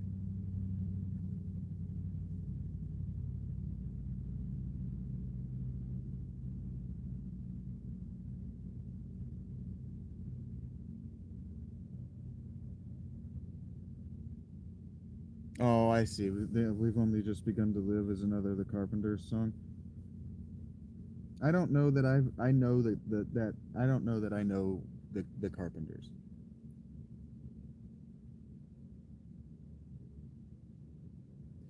I've been told I look like Harry Potter my whole life and I don't see it.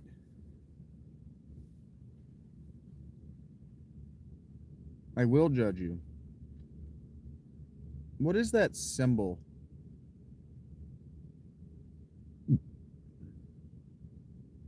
Voldemort, I believe, is the ultimate villain of the Harry Potter franchise.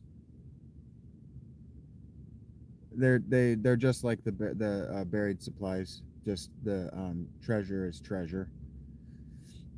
So if you take the perception buried supplies perk, it's just full of ammo and armor and magazines and good shit, mods, books.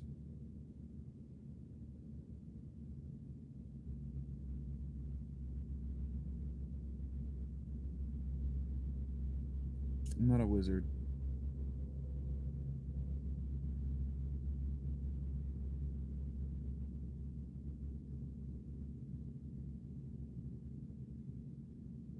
Yeah, I look just like this dude, Vincent Dennis.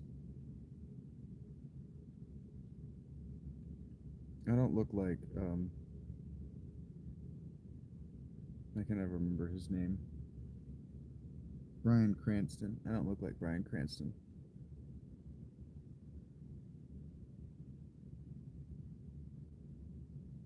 Well, it was a beloved children's franchise, Oats Monkey. I'm sure that if you typed in Goosebumps, it would also autocorrect.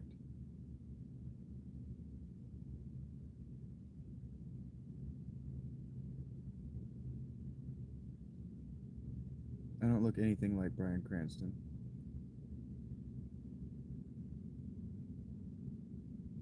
I don't look like Elijah Wood or the kid who played Harry Potter either.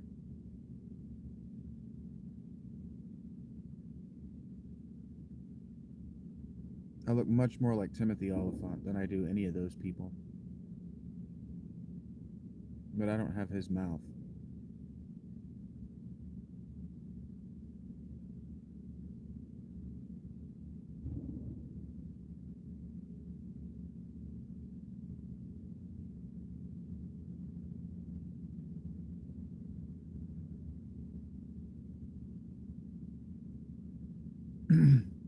If I had curly hair, if I had curly hair, you'd say I look like that Timothy Chalamet kid.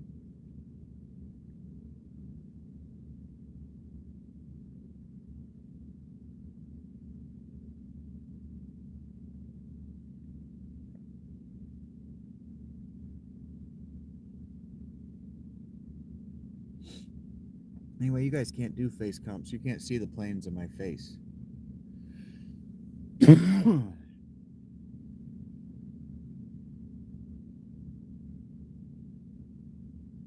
And Bryan Cranston and Gordon Freeman have rectangular heads. I don't have a rectangular head.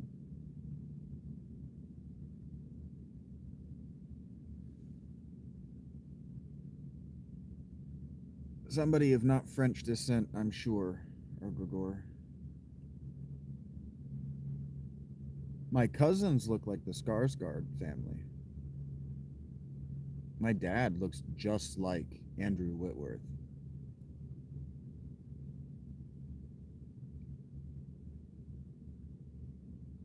Eric, what is that symbol before all of those faces?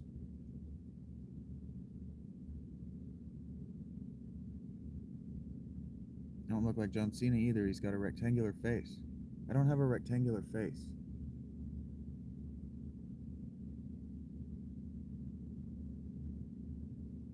I don't look like Gordon Freeman. He has a rectangular face. I don't have a rectangular face. My face is significantly more angular than that.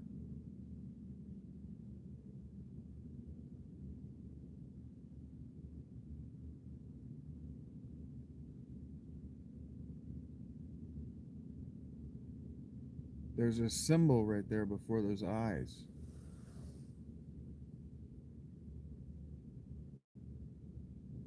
It looks like a Japanese character trying to say ya.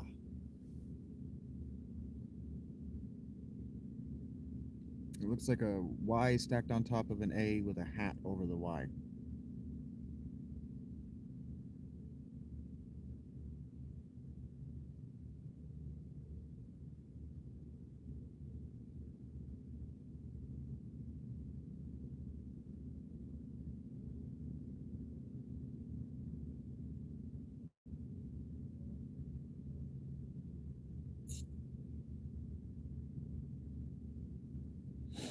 Yeah, the average person's face comp is annoying.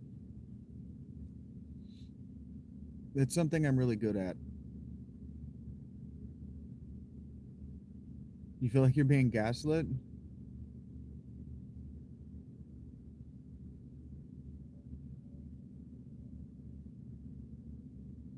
No, it's a symbol to the left of his characters.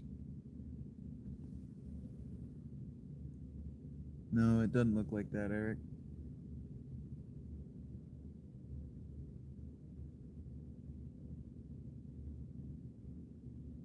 Hmm.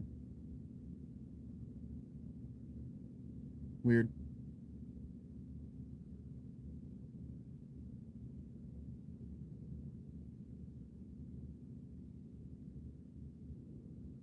Maybe it was just the. Maybe it was the. It was like an error version of the top fan. I don't know. No, it's definitely not that.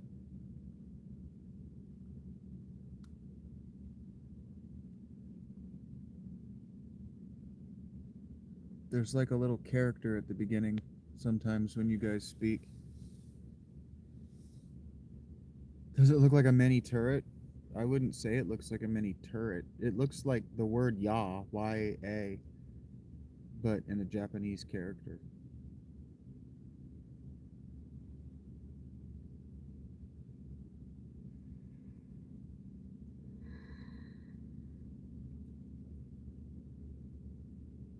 It's not always there, and it hadn't been there in a while. But it started showing up for the first time that I've ever seen it tonight.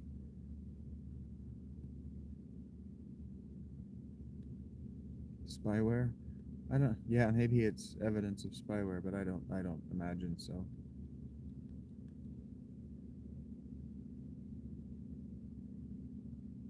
It's a piece of information that YouTube is trying to convey to me. I just don't know what it means.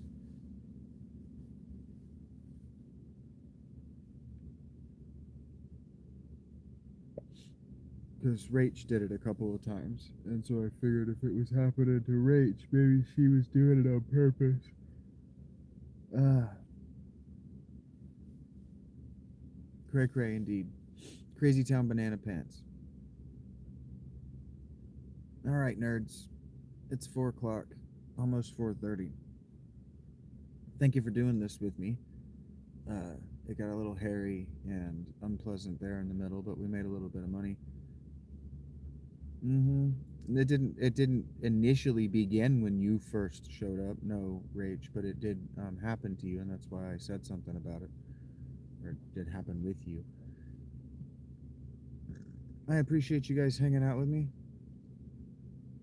I think we've I think we've begun to notice the routine. If I feel compelled to do something, I will tell you. I feel it did it just there, actually, Rachie. I will if I feel compelled to do it with you, or if I feel compelled to do something specific, I will do it, and you will know that I will do it.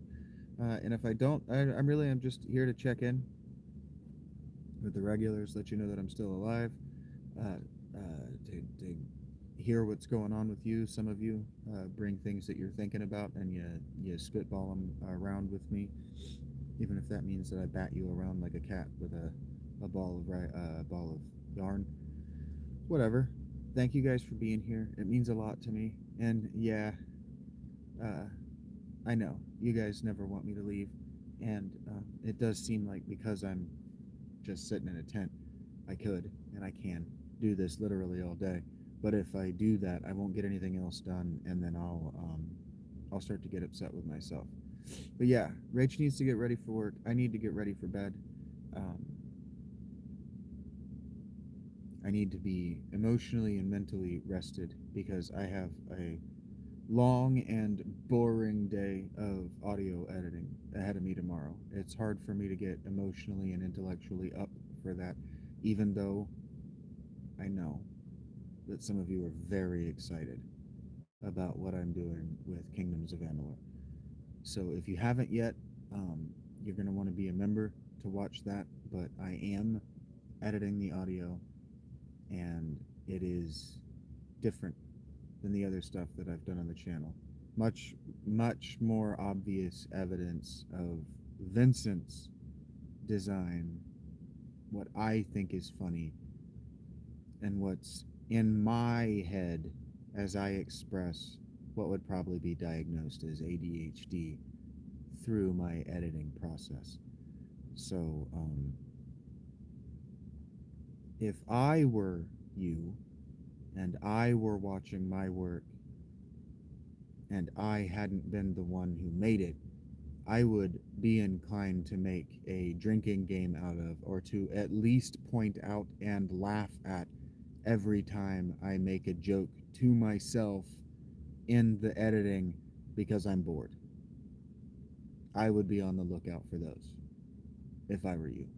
And for me, it would make it infinitely rewatchable.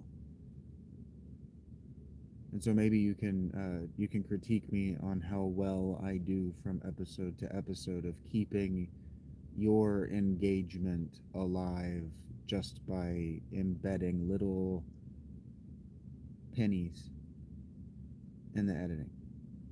That would be maybe the biggest compliment you could give to my work right now outside of fan art or playing the games I'm playing and talking to me about it all night like Eric has done. So yeah, episode 2 is on the way. I plan to have it finished and uploaded tomorrow. When I go back and chop them up into smaller episodes for the main channel, I'm going to take that opportunity to practice and get good at and routine with video editing, so that when I move to another project that's maybe a game I don't like as much,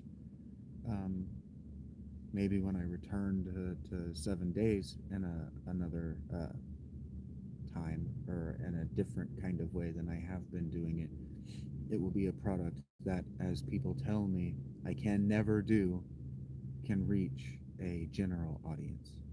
I'm not trying to reach a general audience right now, but maybe that's a skill set that I can practice. Thank you guys for being here. Thank you for hanging out.